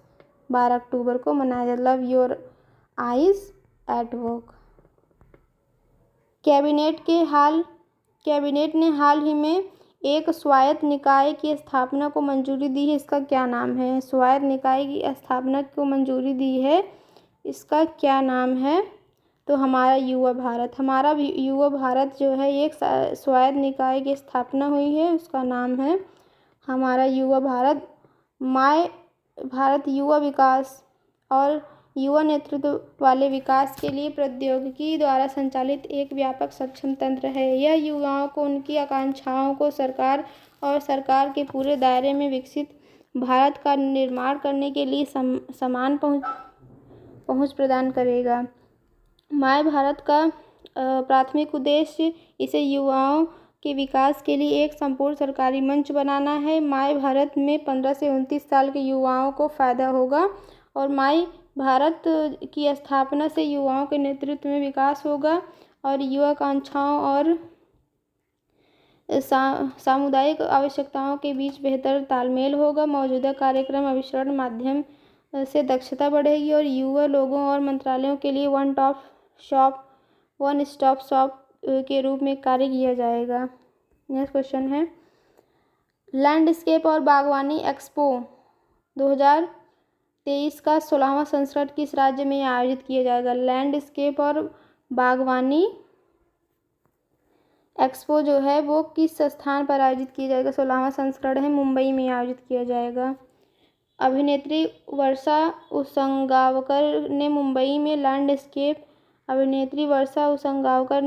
में लैंडस्केप और बागवानी एक्सपो 2023 की 16वें संस्करण का उद्घाटन किया है। यह एक्सपो पहली बार मुंबई में आयोजित किया जा रहा है। इसमें बागवानी विकास, दार्जिलिंग ऑर्किड पौधे, बोनसाई, सजावटी फूल, हरी छत प्रणाली, नर्सरी उत्पाद, मिट्टी के विकल्प आदि में काम करने वाली कंपनियों की भागीदारी देखी जाएगी। नेक्स्ट क्वेश्चन है, 9वां P20 शिखर सम्मेलन 2023 में किस स्थान पर आयोजित किया जाएगा? 9वां P20 शिखर सम्मेलन किस स्थान पर आयोजित किया जाएगा? तो वह न्यू दिल्ली में आयोजित किया जाएगा। 9th जो है P20 शिखर सम्मेलन। G20 देशों के पीठासीन अधिकारियों 9th P20 शिखर सम्मेलन के लिए भारत पहुंचना शुरू हो गए हैं और जो है 9वां संसदीय अध्यक्षों का शिखर सम्मेलन P20 शिखर सम्मेलन शुक्रवार को नई दिल्ली में शुरू होगा। 13 अक्टूबर को प्रधानमंत्री नरेंद्र मोदी समिट का उद्घाटन करेंगे 13 अक्टूबर को। नेक्स्ट क्वेश्चन है, इसरो किसके सहयोग से अरुणाचल प्रदेश में स्पेस ऑन व्हील्स प्रदर्शनी लॉन्च करेगा? इसरो किसके सहयोग से अरुणाचल प्रदेश में स्पेस ऑन व्हील्स लॉन्च करेगा? तो इसरो किसके सहयोग से स्पेस ऑन व्हील्स जो है ये विजना भारती के सहयोग से लॉन्च करेगा अरुणाचल प्रदेश में। विभा के सहयोग से इसरो ने अरुणाचल प्रदेश में स्पेस ऑन व्हील्स प्रदर्शनी का आयोजन करेगा। विजना भारती मतलब विभा। और यह कार्यक्रम भारतीय अंतरिक्ष अनुसंधान संगठन इसरो और विजना भारती, जिसे विभा बोलते हैं, की एक सहयोगी पहल है। 11वें ट्रैफिक एक्सपो स्मार्ट मोबिलिटी सम्मेलन में निम्नलिखित में से कौन सी तकनीकी लॉन्च की गई है? 11वें ट्रैफिक एक्सपो और स्मार्ट मोबिलिटी सम्मेलन में कौन सी तकनीक लॉन्च की गई है? पहला ऑप्शन है औद्योगिक दृष्टि अनुप्रयोग के लिए CMOS सेंसर आधारित कैमरा IVIS, थर्मल सेंसर आधारित camera TVITS, online sucro crystal imaging system OSIS। तो ऑल ऑफ दी अबव, ये तीनों सही हैं। Online sucro crystal imaging system, thermal sensor आधारित कैमरा, औद्योगिक दृष्टि अनुप्रयोग के लिए सेंसर आधारित कैमरा, ये तीनों लॉन्च की गई हैं तकनीक। नेक्स्ट क्वेश्चन है, एनएमसीजी की महिला और बल संवाद श्रृंखला किस स्थान पर आयोजित की गई है? एनएमसीजी की महिला और जल संवाद श्रृंखला किस स्थान पर आयोजित की गई हैं? तो ये है प्रयागराज में आयोजित की गई हैं। एनएमसीजी की महिला और जल संवाद श्रृंखला प्रयागराज में आयोजित की गई हैं। अंतर्राष्ट्रीय बालिका दिवस के अवसर पर एनएमसीजी की महिला और जल संवाद श्रृंखला का समापन कार्यक्रम प्रयागराज में आयोजित किया गया है और ये 11 अक्टूबर 2023 को उत्तर प्रदेश के प्रयागराज में बोट क्लब हाउस में आयोजित किया गया है। नेक्स्ट क्वेश्चन है, इस श्रृंखला में जो है 4 कार्यक्रम वाराणसी, कानपुर, नई दिल्ली, ऋषिकेश में आयोजित किए गए हैं। नेक्स्ट क्वेश्चन है, अमेरिका में सामुदायिक सुधार का नेतृत्व करने के लिए जिल बिडेन द्वारा सम्मानित भारतीय अमेरिकी किशोर आविष्कारक का क्या नाम है? अमेरिका में सामुदायिक सुधार का नेतृत्व करने के लिए जिल बिडेन द्वारा सम्मानित भारतीय अमेरिकी किशोर आविष्कारक का क्या नाम है? तो ये है गीतांजलि राव। गीतांजलि राव जो हैं अमेरिका में सामुदायिक सुधार के नेतृत्व करने के लिए भारतीय अमेरिकी किशोर आविष्कारक को जिल बिडेन ने द्वारा सम्मानित किया गया। किशोर भारतीय अमेरिकी आविष्कारक गीतांजलि राव को देश भर में अपने समुदायों में बदलाव का नेतृत्व करने और एक उज्जवल भविष्य को आकार देने के लिए 14 अन्य युवा महिला नेताओं के साथ यूएस फर्स्ट लेडी जिल बिडेन द्वारा सम्मानित किया गया है। 17 वर्षीय वैज्ञानिक को अंतर्राष्ट्रीय बालिका दिवस के उपलक्ष्य में व्हाइट हाउस में पहली बार गर्ल्स लीडिंग चेंज समारोह में सम्मानित किया गया। व्हाइट हाउस जिल बिडेन जेंडर पॉलिसी काउंसिल द्वारा चयनित जो है 15 युवा महिला नेताओं को उनके समुदायों पर उनके प्रभाव को पहचानने के लिए प्रथम महिला जिल द्वारा सम्मानित किया गया। नेक्स्ट क्वेश्चन है, अक्टूबर 2023 में निम्नलिखित में से किस व्यक्ति को Indo American chamber of commerce IACC का राष्ट्रीय अध्यक्ष नियुक्त किया गया है? अक्टूबर 2023 में निम्नलिखित में से किस व्यक्ति को Indo American chamber of commerce का राष्ट्रीय अध्यक्ष नियुक्त किया गया है? किसको नियुक्त किया गया है? तो ये हैं पंकज बोहरा को। पंकज बोहरा को IACC में अंतर्राष्ट्रीय अध्यक्ष का पदभार संभाला है। अहमदाबाद के chartered accountant Pankaj Bohra Indo American chamber of commerce IACC के अध्यक्ष की भूमिका निभाई है। IACC जो है वो भारत में 14 कार्यालयों और अमेरिका में 27 भागीदारी संगठनों के साथ 55 साल पुराना जो है ये वाणिज्य मंडल भारत और अमेरिका में के बीच द्विपक्षीय व्यापार और निवेश को बढ़ावा देने में लगा हुआ है। नेक्स्ट क्वेश्चन है, निम्नलिखित में से किस बैटरी स्वैपिंग समाधान प्रदाता ने एक वर्ष में 16,000 से अधिक EV तैनात करने के लिए ब्लू व्हील्स जो है के साथ साझेदारी की है? निम्नलिखित में से किस बैटरी स्वैपिंग समाधान प्रदाता ने एक वर्ष में 16,000 से अधिक EV तैनात करने के लिए ब्लू व्हील्स के साथ साझेदारी की है? तो ये है सन मोबिलिटी के साथ साझेदारी की है। बैटरी स्वैपिंग समाधान प्रदाता सन मोबिलिटी ने अगले 12 महीनों में 16,000 से अधिक EV तैनात करने के लिए इलेक्ट्रिक वाहन बेड़े ऑपरेटर ब्लू व्हील्स के साथ जो है साझेदारी की है। साझेदारी के तहत जो है कंपनियों अगले 12 महीने के दौरान जो है 15,000 से अधिक इलेक्ट्रिक 2 पहिया और 1,000 इलेक्ट्रिक 3 पहिया वाहनों को तैनात करना चाहती है। इसके अलावा जो है कंपनी अगले 12 महीनों में ब्लू व्हील्स 1,000 से अधिक मौजूदा और 4 व्हीलर्स लोडर बेड़े को फिर से इलेक्ट्रिक में बदलने की योजना बना रही है। नेक्स्ट क्वेश्चन है, 10 साल बाद रिक रियोर्डन द्वारा जारी की गई नई किताब का क्या नाम है? 10 साल बाद रिक रियॉर्डन द्वारा जारी की गई नई किताब का क्या नाम है? तो इस किताब का नाम है द चालीस ऑफ द गॉड्स। द चालीस ऑफ द गॉड्स। रिक रियॉर्डन ने 10 साल बाद अपनी पर्सी जैक्सन श्रृंखला की छठी किताब लिखी है और 10 साल से अधिक के अंतराल के बाद अमेरिका के लेखक रिक रियॉर्डन अपनी लोकप्रिय Percy Jackson and the Olympians श्रृंखला की छठी पुस्तक के साथ वापस आए हैं। पफिन द्वारा प्रकाशित द चालीस ऑफ द गॉड्स जैक्सन का बिल्कुल नया साहित्यिक कार्य है जिसमें राक्षसों, टाइटन्स, यहाँ तक कि दिग्गजों से लड़ते हुए कई बार दुनिया को बचाया है।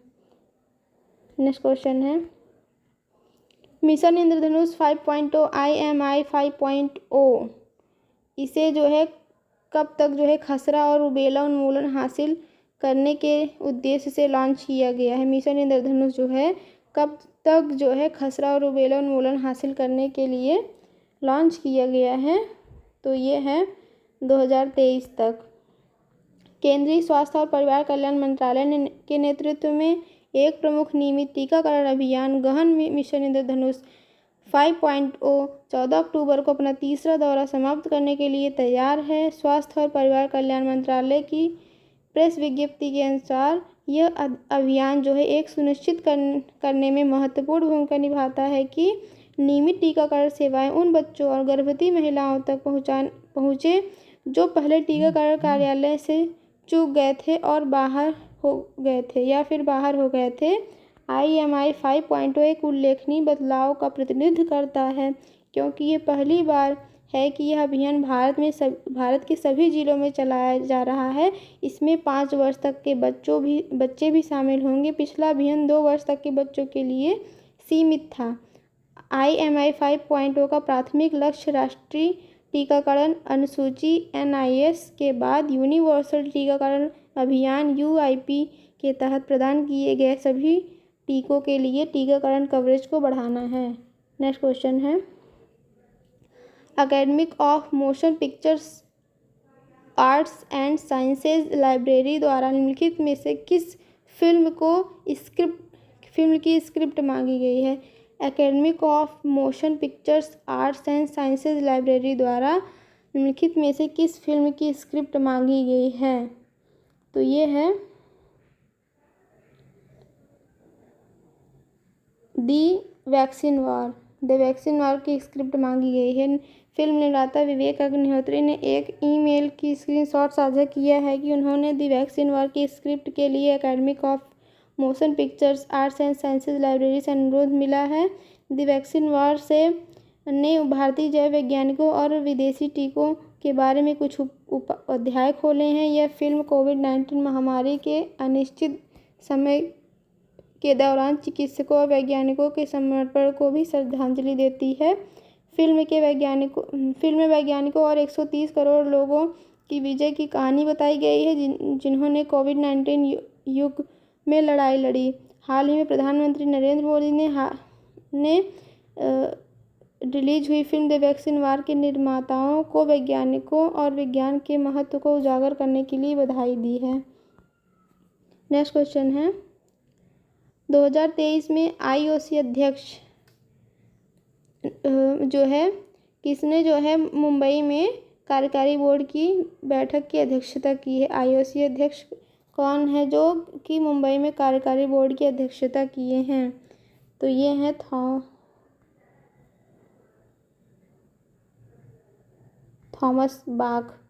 थॉमस बाख ने अध्यक्षता की है।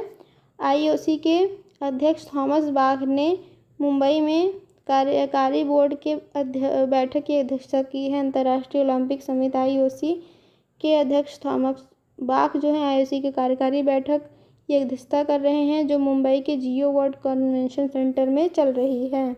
नेक्स्ट क्वेश्चन है श्री नितिन गडकरी ने निम्न किस योजना के तहत अरुणाचल प्रदेश में 118.50 करोड़ रुपए की 7 पुल परियोजना को मंजूरी दी है? श्री नितिन गडकरी ने किस योजना के तहत जो है अरुणाचल प्रदेश में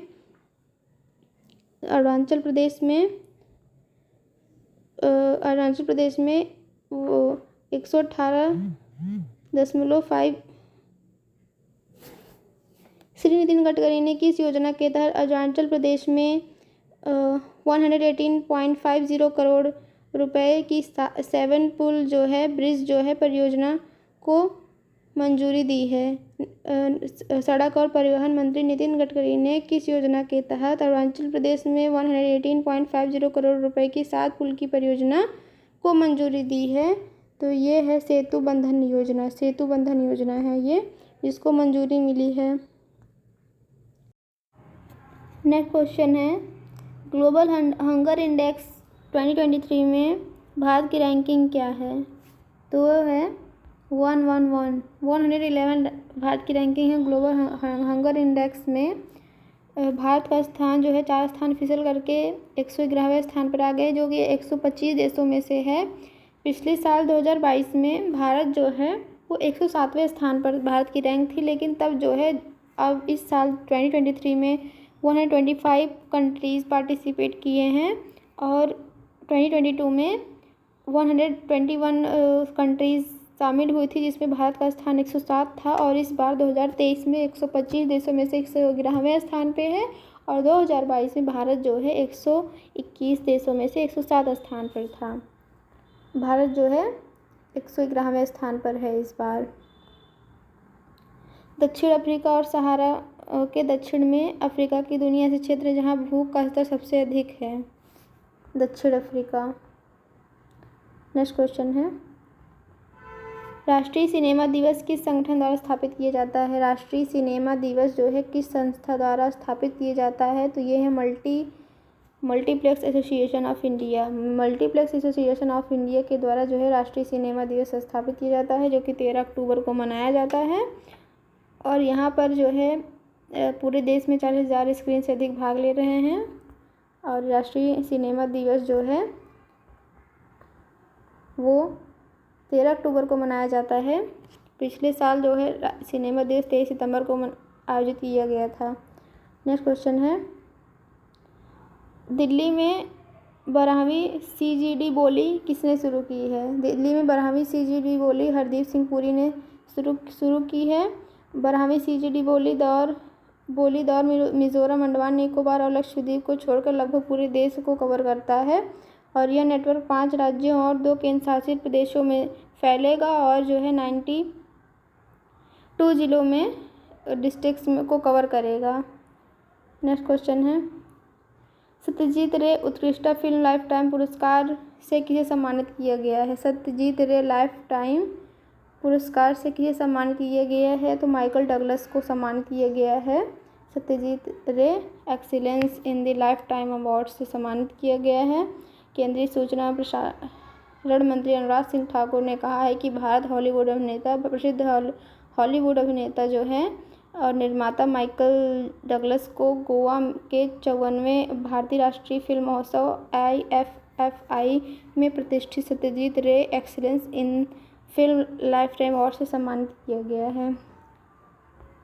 नेक्स्ट क्वेश्चन है, PV गंगाधरन का हाल ही में निधन हो गया, वो किस क्षेत्र से संबंधित है? PV गंगाधरन का हाल ही में निधन हो गया, वो सिनेमा से संबंधित हैं। सिनेमा क्षेत्र से 80 साल की उम्र में इनका निधन हो गया है, PV गंगाधरन का। देहरादून इंटरनेशनल फिल्म फेस्टिवल हाल ही में खबरों में देखा गया, इसका संस्करण क्या था? कौन सा संस्करण था? देहरादून इंटरनेशनल फिल्म फेस्टिवल का कौन सा संस्करण था? 8वां संस्करण था। हरदीप रोड स्थित एक प्रमुख होटल में भव्य उद्घाटन के साथ महोत्सव की शुरुआत की गई, 8वां संस्करण था। कौन सा राज्य प्रशिक्षण के माध्यम से कार्यरत शिक्षकों को सरकारी कर्मचारी का दर्जा देने की योजना बना रहा है? कौन सा राज्य जो है प्रशिक्षण के माध्यम से कार्यरत शिक्षकों को सरकारी कर्मचारी का दर्जा देने की योजना बना रहा है? तो ये है बिहार। बिहार में कार्यरत शिक्षकों को टेस्ट के माध्यम से सरकारी कर्मचारी का दर्जा देने का मसौदा तैयार किया गया है, जिसमें जो है 3.5 लाख जो हैं जो पहले शिक्षक कार्यरत हैं 2006 से नियुक्त किए गए हैं, वो सरकारी कर्मचारी होने का दर्जा मांग रहे थे। तो उन्होंने अपने मांगों का समर्थन करने के लिए आंदोलन किया था अब जो है उन्हें स्कूल विशेषज्ञ नियम 2023 का मसौदा अपलोड कर दिया गया और उन्हें सरकारी कर्मचारी का दर्जा देने की योजना बनाया जा रहा है बिहार में। भारत में महिला श्रम बल भागीदार दर में सुधार होकर भारतीय महिला श्रम बल भागीदारी दर में सुधार होकर के कितना % हो गया है? तो 37% हो गया है। देश में महिला श्रम बल भागीदार इस वर्ष जो है 4.2% अंक से उल्लेखित सुधार में 37% हो गई है प्रतिशत। सितंबर 2023 के लिए निम्नलिखित प्रशासनिक सुधार और लोक शिकायत विभाग द्वारा जारी रिपोर्ट के अनुसार सार्वजनिक शिकायत समाधान में कौन सा मंत्रालय शीर्ष पर है? सार्वजनिक शिकायत समाधान मंत्रालय में कौन सा मंत्रालय शीर्ष पर है? शिकायत समाधान में कौन सा मंत्रालय शीर्ष पर है? तो यह है कृषि एवं किसान विकास कल्याण मंत्रालय। कृषि एवं किसान कल्याण मंत्रालय सार्वजनिक शिकायत समाधान में उत्कृष्ट स्थान प्राप्त किया है। ये प्रशासनिक सुधार और लोक शिकायत विभाग DARPG द्वारा जारी केंद्रीकृत लोक शिकायत निवारण और निगरानी प्रणाली है, जो 17वीं मासिक रिपोर्ट के अनुसार किसान और किसान कल्याण विभाग ने सार्वजनिक शिकायतों के समाधान में महत्वपूर्ण प्रगति की है। विश्व कैडेट शतरंज चैंपियनशिप 2023 किस स्थान पर आयोजित की जाएगी? विश्व कैडेट शतरंज चैंपियनशिप 2023 किस स्थान पर आयोजित की जाएगी? तो ये मिस्र में आयोजित की जाएगी। विश्व कैडेट शतरंज चैंपियनशिप 2023 जो है मिस्र में आयोजित की जाएगी। हमास पर इजराइल का युद्ध, भारतीय टीम मिस्र में विश्व कैडेट शतरंज चैंपियनशिप से हट गई है। अखिल भारतीय शतरंज महासंघ AICF ने विश्व कैडेट शतरंज चैंपियनशिप 2023 में भारतीय टीम को वापस ले लिया है, जो 14 अक्टूबर से 23 अक्टूबर तक मिस्र में शर्म अल शेख में आयोजित की जाएगी। मिस्र इजराइल से बहुमुश्किल 613 किलोमीटर दूर है, जो इस समय गाजा के प्रसिद्ध हमास ठिकाने पर हवाई हमले कर रहा है। और जो है आयोजन में भारतीय शतरंज मास्टर्स की सुरक्षा और गहन विचार विमर्श के बाद यह निर्णय लिया गया है कि मिस्र गाजा और इजराइल दोनों के साथ समुद्री सीमा साझा करता है और 7 अक्टूबर को हमास के आतंकवादियों ने इजराइल के नागरिकों पर ज़मीनी हमले के साथ मिला। नेक्स्ट क्वेश्चन है, इनक्यूबेटर और स्टार्टअप को समर्थन देने के लिए ICAR-IARI ने किस संस्थान के साथ एक समझौते पर हस्ताक्षर किया है? MOU पर हस्ताक्षर किए हैं, तो IIT कानपुर के साथ। और ये जो है पूसा कृषि ICAR-IARI की एक पहल है, जो एक कृषि नवाचार केंद्र है, जिसका उद्देश्य उद्यमिता और नवाचार के माध्यम से कृषि में बदलाव लाना है। MOU पर IRI के संयुक्त निदेशक विश्वनाथन चिन्नुसामी और SIIC IIT कानपुर के इलेक्ट्रिकल इंजीनियर विभाग के प्रोफेसर अंकुश शर्मा ने वस्तुतः हस्ताक्षर किया है। नेक्स्ट क्वेश्चन है, 2023 में सेना कमांडरों का सम्मेलन कहाँ होने वाला है? तो नई दिल्ली में 2023 में सेना कमांडरों का सम्मेलन होने वाला है, जो 16 से 20 अक्टूबर 2023 तक नई दिल्ली में होने वाला है। और इसमें जो है 2023 में सम्मेलन हाइब्रिड प्रारूप में आयोजित किया जाएगा, जिसमें पहले 3 आभासी बैठकें और बाद में के दिनों में भौतिक विचार विमर्श होगा। माननीय रक्षा मंत्री श्री राजनाथ सिंह 18 अक्टूबर 2023 को सम्मेलन में भाग लेने के लिए तैयार हैं। Chief of defence staff Anil Chauhan, chief of defence staff Anil Chauhan, थल सेना प्रमुख मनोज पांडे, वायुसेना के air chief marshal VR Chaudhary, वायुसेना के air chief marshal VR Chaudhary, वायु से VR चौधरी, थल सेना के मनोज पांडे और chief of defence staff Anil Chauhan, ये सब संबोधित करेंगे। और भारत सरकार के प्रधान वैज्ञानिक सलाहकार अजय कुमार सूद राष्ट्रीय सुरक्षा के लिए प्रौद्योगिकी लाभ उठाने के लिए व्याख्यान देंगे। और नेक्स्ट क्वेश्चन है, इटली में अंडर-20 विश्व जूनियर रैपिड शतरंज चैंपियनशिप के रूप में कौन उभरा है?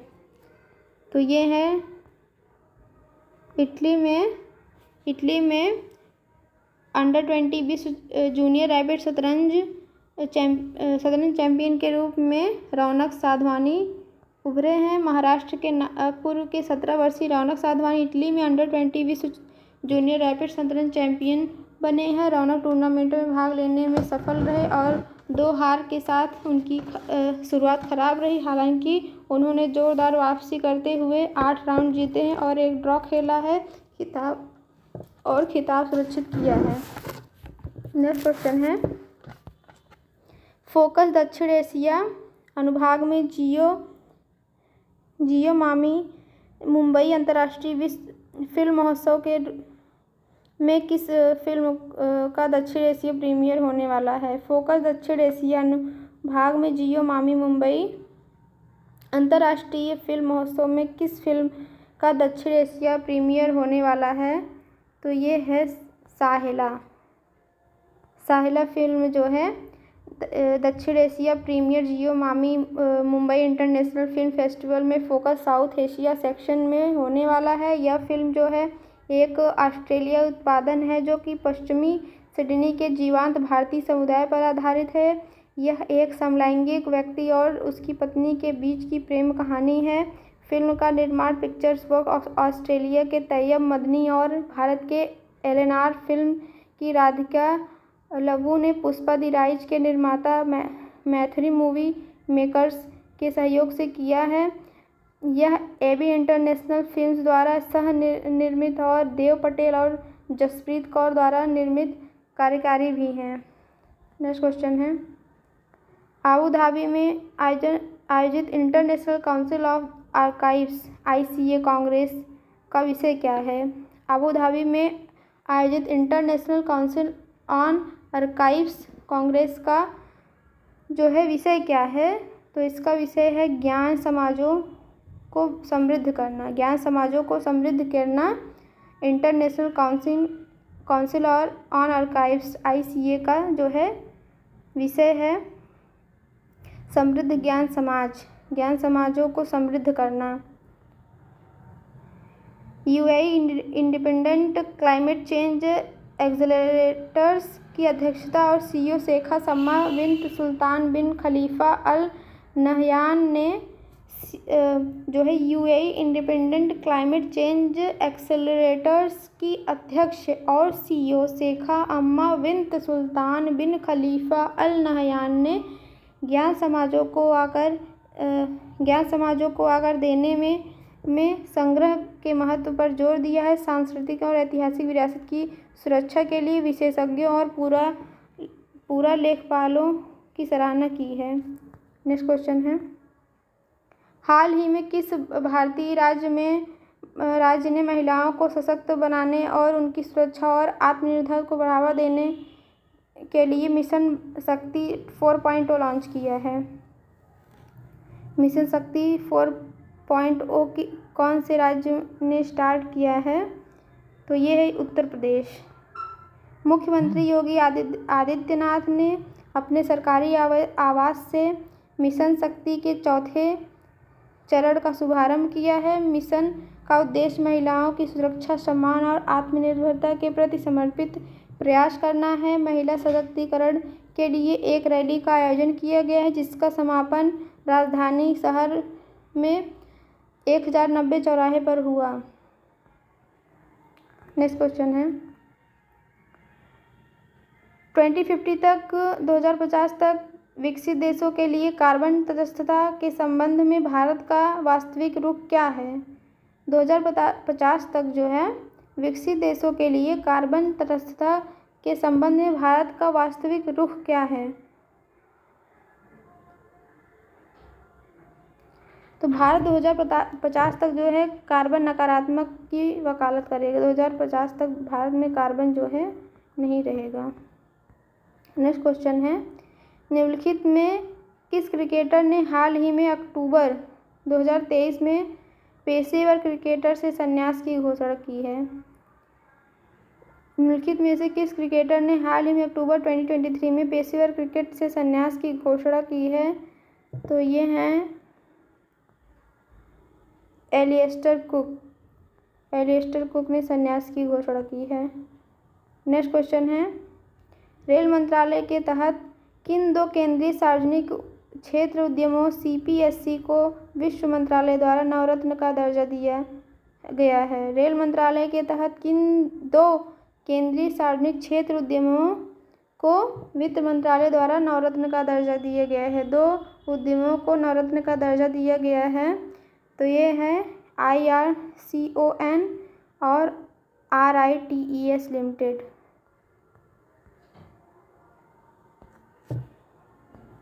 कलर प्रेजेंटेशन परेड कहाँ आयोजित की गई है? जहां जनरल मनोज पांडे ने नागा रेजिमेंट की 3री बटालियन को प्रेसिडेंट कलर्स प्रदान किया है। तो ये कुमायूं रेजिमेंटल सेंटर रानीखेत में आयोजित की गई है। नेक्स्ट क्वेश्चन है, प्रत्येक ग्राम पंचायत में बीमा वाहक की तैनाती की समय सीमा क्या है? मतलब कब तक जो है गांव में ग्राम पंचायत हर ग्राम पंचायत में बीमा वाहक जो है तैनात कर दिए जाएंगे? तो 31 दिसंबर 2024 तक हर ग्राम पंचायत में बीमा वाहक होंगे। बीमा वाहक मानदंड बीमा विस्तार के लॉन्च से प्रभावी होंगे। इरडई बीमा वाहक दिशा निर्देश 2023 को लागू कर रहा है, जिसका उद्देश्य बीमा के लिए एक महिला केंद्रित समर्पित वितरण चैनल स्थापित करना है। ये दिशा निर्देश इरडई द्वारा विकसित किए जा रहे हैं। एक व्यापक मानक उत्पाद बीमा विस्तार के लॉन्च पर लागू है और बीमा वाहक का प्राथमिक उद्देश्य जो है एक समर्पित बीमा वितरण चैनल स्थापित करना है, जो पूरे भारत में हर गांव और ग्राम पंचायत में बीमा समावेश को बढ़ाने, जागरूकता बढ़ाने और बीमा की पहुंच उपलब्धता में सुधार करने पर केंद्रित है। और ये 31 दिसंबर 2024 तक प्रत्येक ग्राम पंचायत में बीमा वाहक तैनात किए जाने की उम्मीद है। केंद्र शासित प्रदेश के प्रमुख बीमाकर्ता अधिकतम कवरेज सुनिश्चित करने के लिए संसाधनों की तैनाती का समन्वय करेंगे। नेक्स्ट क्वेश्चन है, एम्बिट साइंस का ब्रांड एम्बेसडर किसे नियुक्त किया गया है? एम्बिट साइंस का ब्रांड एम्बेसडर विदित गुजराती को नियुक्त किया गया है। एम्बिट साइंस के भारतीय ग्रैंड मास्टर विदित गुजराती को अपना ब्रांड एम्बेसडर नियुक्त किया है। साझेदारी उत्कृष्टता में प्रति एम्बिट की प्रतिबद्धता और खेल को विकसित करने में मदद करने के लिए शतरंज की दुनिया में रणनीतिक गठबंधनों को बढ़ावा देने के प्रति उसके समर्पण में एक महत्वपूर्ण मील का पत्थर दर्शाती है। नेक्स्ट क्वेश्चन है, महिला एशियाई चैंपियनशिप ट्रॉफी 2023 के लिए लॉन्च किया गया, इसका शुभांकर क्या है? इसका शुभांकर जूही है। महिला एशियाई चैंपियंस ट्रॉफी 2023 का शुभांकर जूही है। झारखंड के मुख्यमंत्री हेमंत सोरेन ने रांची में महिला एशियाई चैंपियनशिप ट्रॉफी 2023 के लिए शुभांकर जूही का अनावरण किया है। जूही नामक शुभांकर झारखंड के बेतला राष्ट्रीय उद्यान के एक लोकप्रिय हाथी से प्रेरित है। जूही अपने शांत स्वभाव दर्शकों तक जंगल में मानव जाति की रक्षा करने के लिए जानी जाती है। शुभांकर का अनावरण जो धुरवा रांची झारखंड में प्रोजेक्ट भवन में हुआ और इस अवसर पर झारखंड के माननीय मुख्यमंत्री हेमंत सोरेन, HFIH अध्यक्ष दातोदया विक्रम, हॉकी इंडिया के अध्यक्ष Padmashri doctor Dilip Tirkey, hockey India महासचिव श्री भोलानाथ सिंह और हॉकी इंडिया के कोषाध्यक्ष श्री शेखर ने मरोहन भी उपस्थित थे वहाँ पे। और झारखंड महिला एशियाई चैंपियनशिप ट्रॉफी रांची 2023 2 सप्ताह में शुरू होगी, जो 27 अक्टूबर से 5 नवंबर तक होगी। टूर्नामेंट में भारत का मुकाबला जापान, चीन, कोरिया, मलेशिया और थाईलैंड के साथ होगा। नेक्स्ट क्वेश्चन है, इक्वाडोर में अब तक सबसे युवा राष्ट्रपति कौन बने हैं?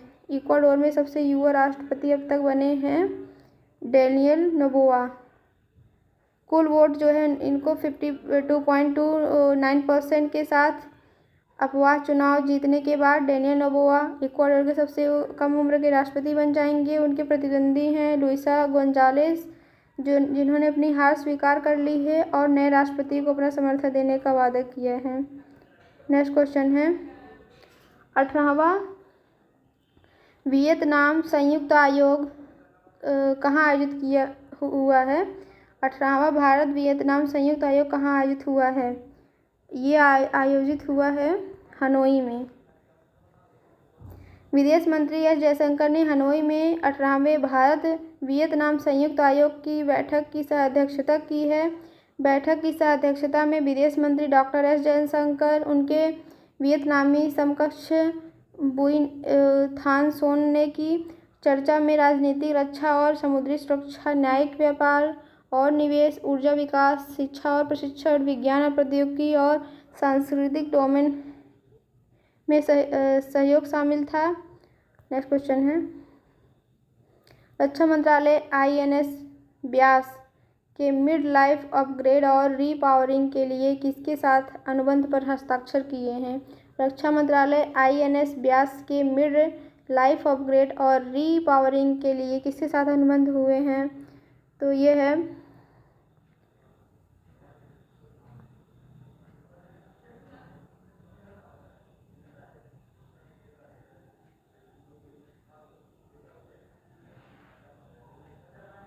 Cochin shipyard limited. रक्षा मंत्रालय INS व्यास के मिड लाइफ अपग्रेड और रीपावरिंग के लिए किसके साथ अनुबंध पर हस्ताक्षर किए हैं? रक्षा मंत्रालय INS व्यास के मिड लाइफ अपग्रेड और रीपावरिंग के लिए किसके साथ अनुबंध पर हस्ताक्षर किए हैं? तो ये है कोचिन शिपयार्ड लिमिटेड के साथ जो है हस्ताक्षर किए हैं। रक्षा मंत्रालय INS व्यास के मिड लाइफ अपग्रेड और रीपावरिंग के लिए कोचिन शिपयार्ड लिमिटेड के साथ अनुबंध पर हस्ताक्षर किए हैं। INS व्यास ब्रह्मपुत्री श्रेणी का पहला युद्धपोत है जो कि भाप से डीजल प्रणोदक तक पुनः संचालित होता है। यह परियोजना 313.42 करोड़ रुपए की कुल लागत पर messrs Cochin shipyard limited CSL द्वारा शुरू की जा रही है। 2026 में परियोजना के पूरा होने के बाद INS व्यास आधुनिक हथियार सूट और उन्नत युद्ध क्षमता के साथ भारतीय नौसेना के सक्रिय बेड़े में शामिल हो जाएगा। इस परियोजना में 50 से अधिक MSME शामिल होंगे और 3,500 से अधिक कर्मियों के लिए रोजगार पैदा होगा। यह परियोजना भारत सरकार की मेक इन इंडिया पहल के अनुरूप आत्मनिर्भर भारत का गौरवपूर्ण ध्वजवाहक होगी। Next question, global maritime India शिखर सम्मेलन 2023 किस स्थान पर आयोजित किया जाएगा? ग्लोबल मैरीटाइम इंडिया शिखर सम्मेलन 2023 किस स्थान पर आयोजित किया जाएगा? तो ये है मुंबई में आयोजित किया जाएगा। ग्लोबल मैरीटाइम इंडिया शिखर सम्मेलन 2023 मुंबई में आयोजित किया जाएगा। प्रधानमंत्री 17 अक्टूबर को ग्लोबल मैरीटाइम इंडिया समिट 2023 का उद्घाटन करेंगे। प्रधानमंत्री नरेंद्र मोदी 17 अक्टूबर 2023 में ग्लोबल मैरीटाइम इंडिया समिट 2023 के तीसरे संस्करण का उद्घाटन करेंगे। कार्यक्रम के दौरान प्रधानमंत्री भारतीय समुद्री नीली अर्थव्यवस्था के लिए दीर्घकालिक खाका अमृत काल विजन 2047 का अनावरण करेंगे। प्रधानमंत्री गुजरात के दीनदयाल बंदरगाह प्राधिकरण में 4,500 करोड़ रुपए से अधिक की लागत से बनने वाला Tuna Tekra all weather deep draft terminal की आधारशिला रखेंगे। कहाँ पर? दीनदयाल बंदरगाह पर। बहुत इंपॉर्टेंट क्वेश्चन है। प्रधानमंत्री समुद्री क्षेत्र में वैश्विक और राष्ट्रीय भागीदारी के लिए 7 लाख करोड़ से अधिक मूल्य की 300 से अधिक समझौता ज्ञापन भी समर्पित करेंगे। शिखर सम्मेलन में दुनिया भर के मंत्री, वैश्विक CEO, व्यापारिक नेता, निवेशक, अधिकारी और दुनिया भर के अन्य हितधारकों की भागीदारी भी देखी जाएगी। नेक्स्ट क्वेश्चन है, उस एबॉट मिशन का क्या नाम है जिसे इसरो हाल ही में लॉन्च करने वाला है? उस एबॉट मिशन का क्या नाम है जिसे इसरो हाल ही में लॉन्च करने वाला है? उसका नाम है flight test vehicle abort mission 1 TVD1 flight test vehicle abort mission 1 ये इसरो लॉन्च करने वाला है। इसका नाम है। इसरो अपने महत्वाकांक्षी मानव अंतरिक्ष मिशन गगनयान का एक महत्वपूर्ण हिस्सा flight test vehicle abort mission TVD1 launch करने के लिए पूरी तरह तैयार है। TVD1 एक एकल चरण वाला तरल रॉकेट है जो कि क्रू मॉड्यूल और क्रू एस्केप सिस्टम को 17 किलोमीटर की ऊंचाई तक ले जाएगा। उसके बाद निरस्त अनुक्रम को क्रियान्वित किया जाएगा, जिसमें क्रू एस्केप सिस्टम को रॉकेट के से अलग किया जाएगा और क्रू मॉड्यूल को सुरक्षित रूप से ज़मीन पर लाने के लिए पैराशूट तैनात किए जाएंगे। TB-11 प्रशिक्षण उद्यान की सफलता गगनयान कार्यक्रम के लिए एक महत्वपूर्ण मील का पत्थर होगी, क्योंकि यह एक असफल रॉकेट से अंतरिक्ष यात्रियों को सुरक्षित दूर से दूर ले जाने के लिए क्रू एस्केप सिस्टम की क्षमता प्रदर्शित करेगी। नेक्स्ट क्वेश्चन है, अमित शाह ने किस राज्य में समायु शहीद स्मारक और पुस्तकालय का उद्घाटन किया है? अमित शाह ने किस राज्य में समायु शहीद स्मारक और पुस्तकालय का उद्घाटन किया है? तो ये है गुजरात में। गुजरात में समायु शहीद स्मारक और पुस्तकालय का उद्घाटन किया है। केंद्रीय गृह मंत्री सहकारिता मंत्री अमित शाह ने गांधीनगर गुजरात में समायु शहीद स्मारक और पुस्तकालय का उद्घाटन किया।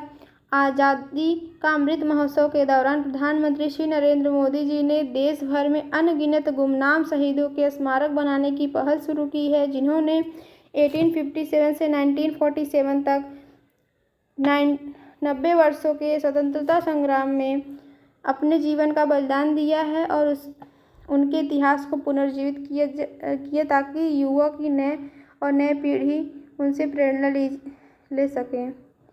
नेक्स्ट क्वेश्चन है, अक्टूबर 2023 में रिटेलर कौशल विकास कार्यक्रम शुरू करने के लिए किस देश ने स्किल इंडिया के साथ साझेदारी की है? अक्टूबर 2023 में रिटेलर कौशल विकास कार्यक्रम शुरू करने के लिए किस देश ने स्किल इंडिया के साथ साझेदारी की है? तो कोका कोला इंडिया ने। स्किल इंडिया ने रिटेलर कौशल विकास कार्यक्रम शुरू करने के लिए कोका कोला इंडिया के साथ साझेदारी की है। उड़ीसा और उत्तर प्रदेश राज्यों में खुदरा विक्रेता समुदाय को सशक्त बनाने के लिए कौशल विकास और उद्यमिता मंत्रालय MSDE ने तत्वाधान में काम कर रहे राष्ट्रीय कौशल विकास निगम MSDE ने कौशल भारत मिशन के तहत सुपर पावर रिटेलर प्रोग्राम शुरू करने के लिए कोका कोला इंडिया के साथ साझेदारी की घोषणा की है।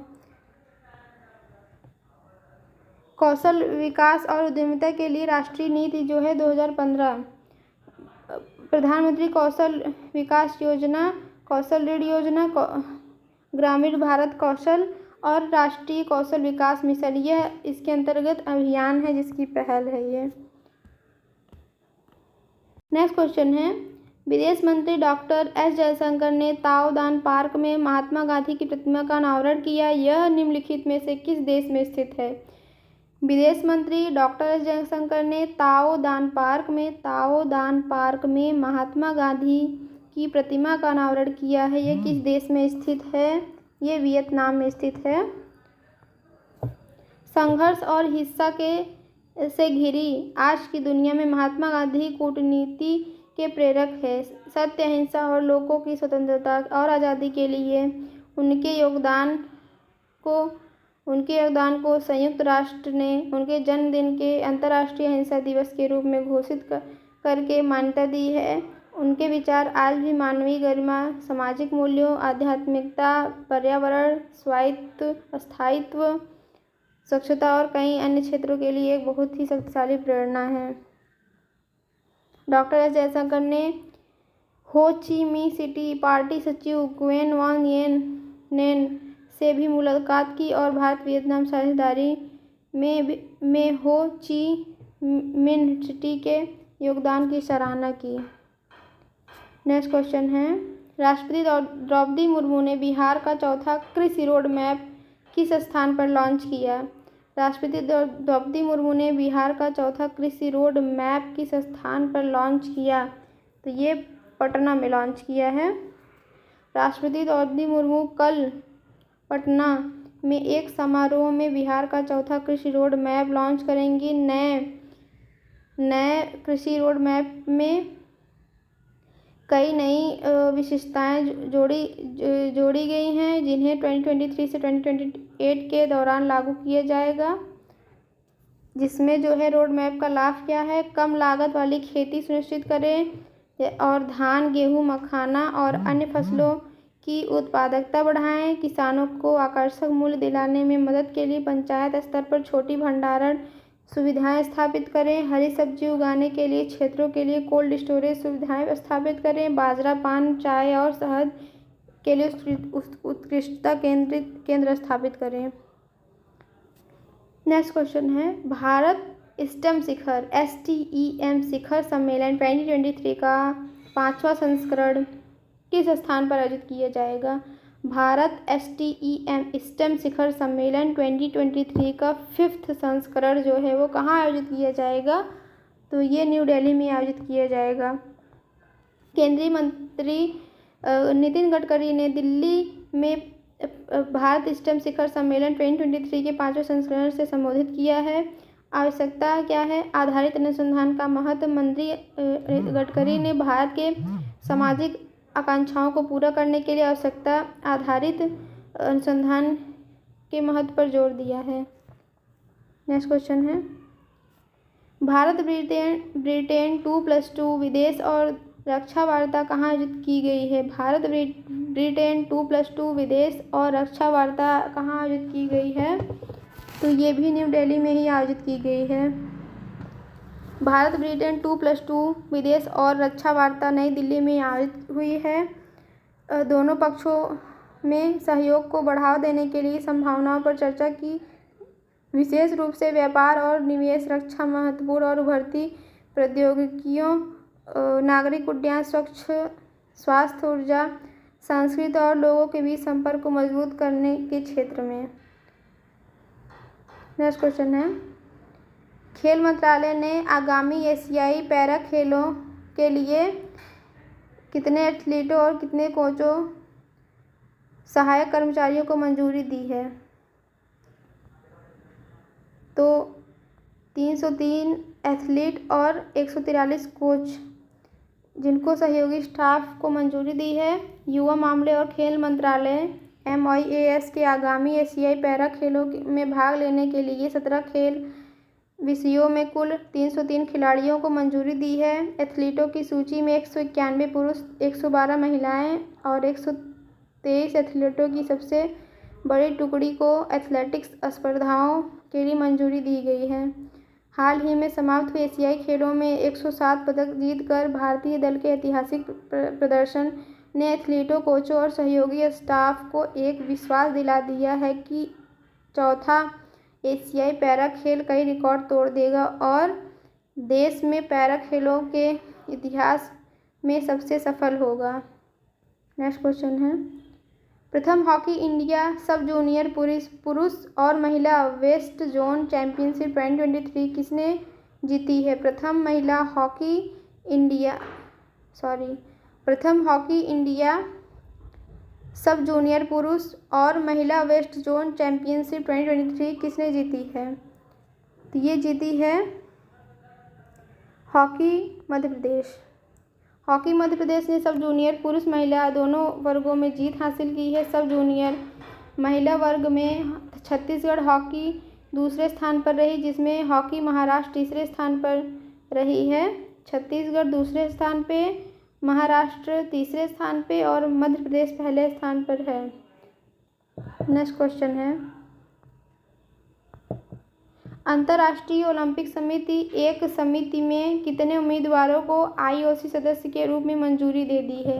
अंतर्राष्ट्रीय ओलंपिक समिति एक समिति में कितने उम्मीदवारों को IOC सदस्य के रूप में मंजूरी दी है? तो ये 8 सदस्यों को मंजूरी दी है। 8 सदस्यों को 8 नए IOC सदस्यों का चुनाव मुंबई के 141वें IOC सत्र की बैठक के दौरान अंतर्राष्ट्रीय ओलंपिक समिति के लिए 8 नए सदस्य चुने गए हैं, जिसमें 4 महिलाएं और 4 पुरुष प्रतिनिधित्व करेंगे। ताज कार्निवल किस स्थान पर शुरू होगा? ताज कार्निवल किस स्थान पर शुरू होगा? आगरा में शुरू होगा। आगरा भारत 17 अक्टूबर से 10 नवंबर 2023 तक ताज कार्निवल नामक एक नए त्यौहार की मेज़बानी करेगा। महोत्सव का मुख्य आकर्षण गर्म हवा के गुब्बारे की सवारी होगी, जो आगंतुकों को ताजमहल, ऐतिहासिक शहर के लुभावने दृश्य पेश करेंगी। महोत्सव में फूड स्टॉल, सांस्कृतिक प्रदर्शन और अन्य गतिविधियां भी शामिल होंगे। नेक्स्ट क्वेश्चन है, कितने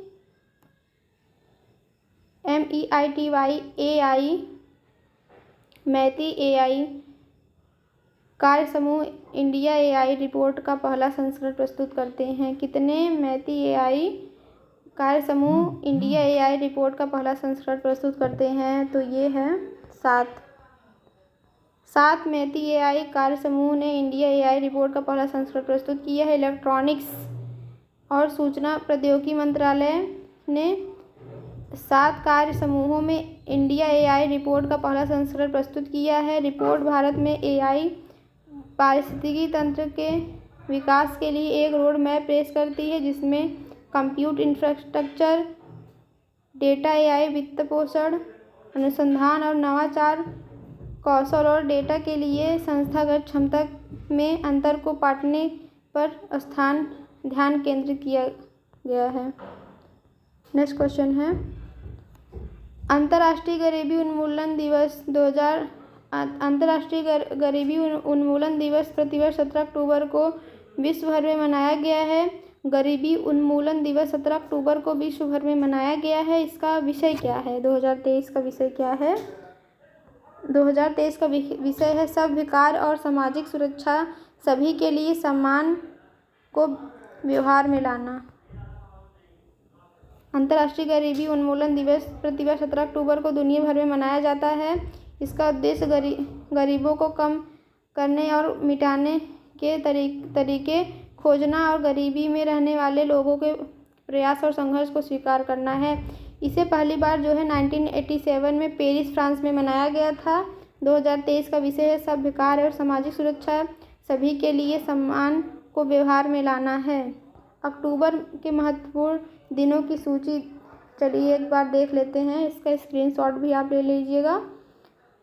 दिवस आयोजन: 2 अक्टूबर को अंतर्राष्ट्रीय अहिंसा दिवस, 2 अक्टूबर को विश्व पर्यावरण दिवस भी मनाया जाता है, 4 अक्टूबर को विश्व पशु कल्याण दिवस, 5 अक्टूबर को विश्व शिक्षक दिवस। देखिए 5 सितंबर को राष्ट्रीय शिक्षक दिवस मनाया जाता है और 5 सितंबर को राष्ट्रीय शिक्षक दिवस और 5 अक्टूबर को विश्व शिक्षक दिवस।